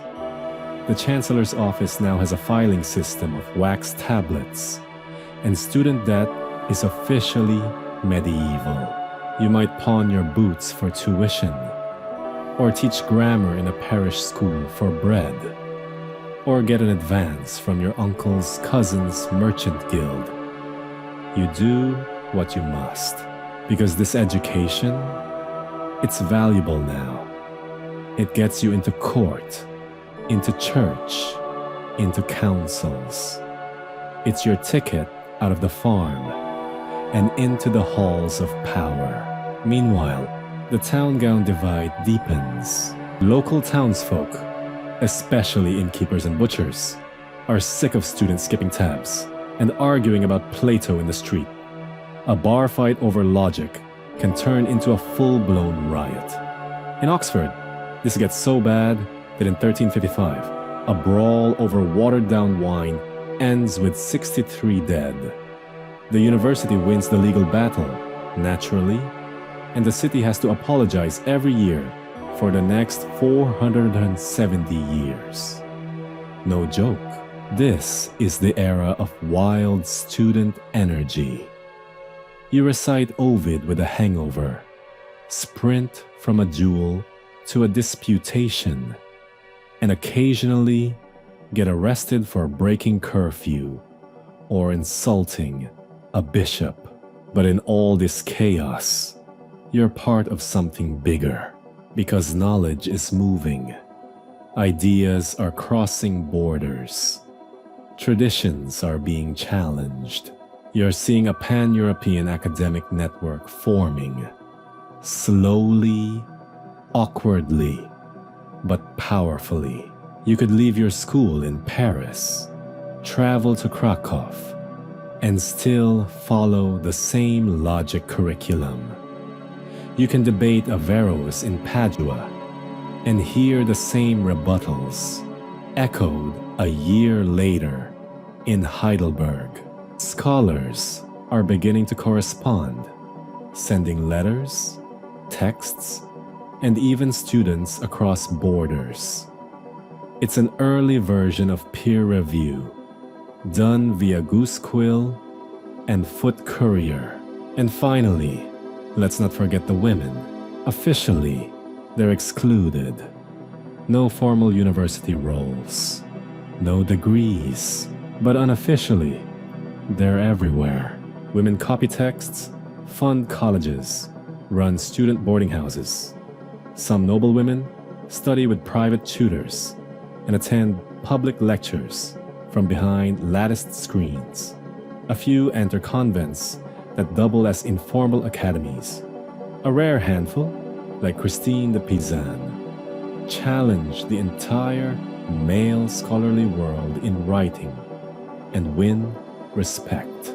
It's not yet a place for equality, but the edges are bending, and in another century or two, those cracks will open wider. So here you are, one student in a sea of scrolls, candles, and arguments. You've recited Aquinas until your voice cracked. You've walked for miles with only Aristotle and dried plums in your satchel. You've begged for extensions, fallen in love in a scriptorium, and watched an eclipse with your jaw on the floor. This place, this school, it's more than an institution now. It's a network, a tradition, a living organism, and it's about to walk into the Renaissance with ink-stained fingers and 1,000 questions. So close your eyes, rest your head, because next time we follow the university into the dawn of the printing press, humanism, and revolution. But tonight, let the late medieval stars wheel above you in peace. You're sitting alone in the cloister garden. The air smells of moss and candle wax. Behind you, the stone arches echo with fading footsteps. Maybe a scholar shuffling home after one last disputation, or a sleepy monk heading to matins. The sky overhead is violet, heavy with stars, and you're staring at them the way your professors once stared at Ptolemy or Aquinas or the mysterious logic of Aristotle. It's the final chapter of our long journey through the medieval university, and maybe, just maybe, the beginning of something even greater. Welcome to History Before Bed, and thank you for walking every step of this path with me. From sleepy cathedral schools to fiery faculty feuds, from scribal sweat to scholastic triumphs, from the frozen halls of Oxford to the sunlit streets of Bologna. And now, at the end of our tale, we're not asking how the medieval university worked. We're asking, what did it leave behind? The first legacy is the most obvious one: structure. If you've ever sat in a lecture hall, debated your professor, stressed over a final exam, or prayed to the coffee gods during a 3 a.m. cram session, you're part of the medieval inheritance. The university gave us faculties, degrees, syllabi, even the concept of the academic year. Thanks, monks, for starting it in autumn, right after harvest, before winter, and far too early. Bachelors, masters, doctorates, all invented in the cloister, formalized with quills, and wrapped in Latin ceremony. You kneel before your rector, receive your diploma, and rise as part of an intellectual lineage stretching back 800 years. Even academic robes, straight from the 13th century. That weird square hat with the tassel, a descendant of medieval scholars' berettas. When you graduate, you're not just tossing a hat in the air. You're stepping into a tradition older than most nations. But it's not just gowns and grades. The university passed on a powerful legacy of method, one that shaped not only Europe, but the entire modern world. Let's talk about the scholastic method. To us, it may sound dry. Pose a question, cite authorities, offer objections, give rebuttals, then conclude. But in its time, it was revolutionary. It taught generations of students how to think critically, logically, and with rigor. It wasn't just about memorizing what Aristotle or Augustine said.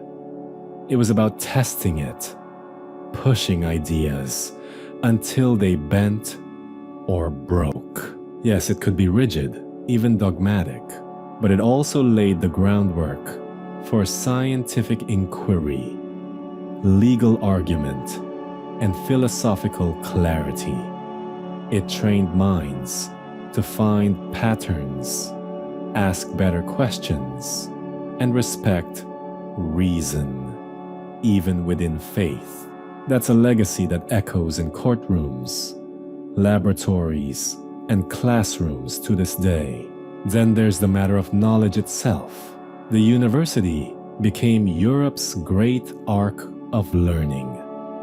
A fragile ship in a stormy sea, it copied, preserved, and transmitted classical texts when they could have been lost. It translated Arabic works into Latin. It created libraries where ideas from Baghdad, Athens, Alexandria, and Rome were whispered across the centuries. Yes, it filtered and censored, as all institutions do, but it also protected. Without the medieval university, we might have no Aristotle, no Ptolemy, no Galen, no Euclid, no Boethius, no Avicenna or Averroes, no Dante, no Aquinas, no Occam. It was imperfect, but it remembered. And sometimes, memory is a revolutionary act. Of course, the legacy also has shadows. The university was an engine of exclusion. Women, Jews, and heretics were often barred from learning, or barely tolerated. Most lectures were in Latin, locking out the common folk. Innovation was often punished. Original thinkers were exiled, silenced, or burned. Even today, you can still see the echoes of that hierarchy in modern academia. Who gets published? Who gets tenure?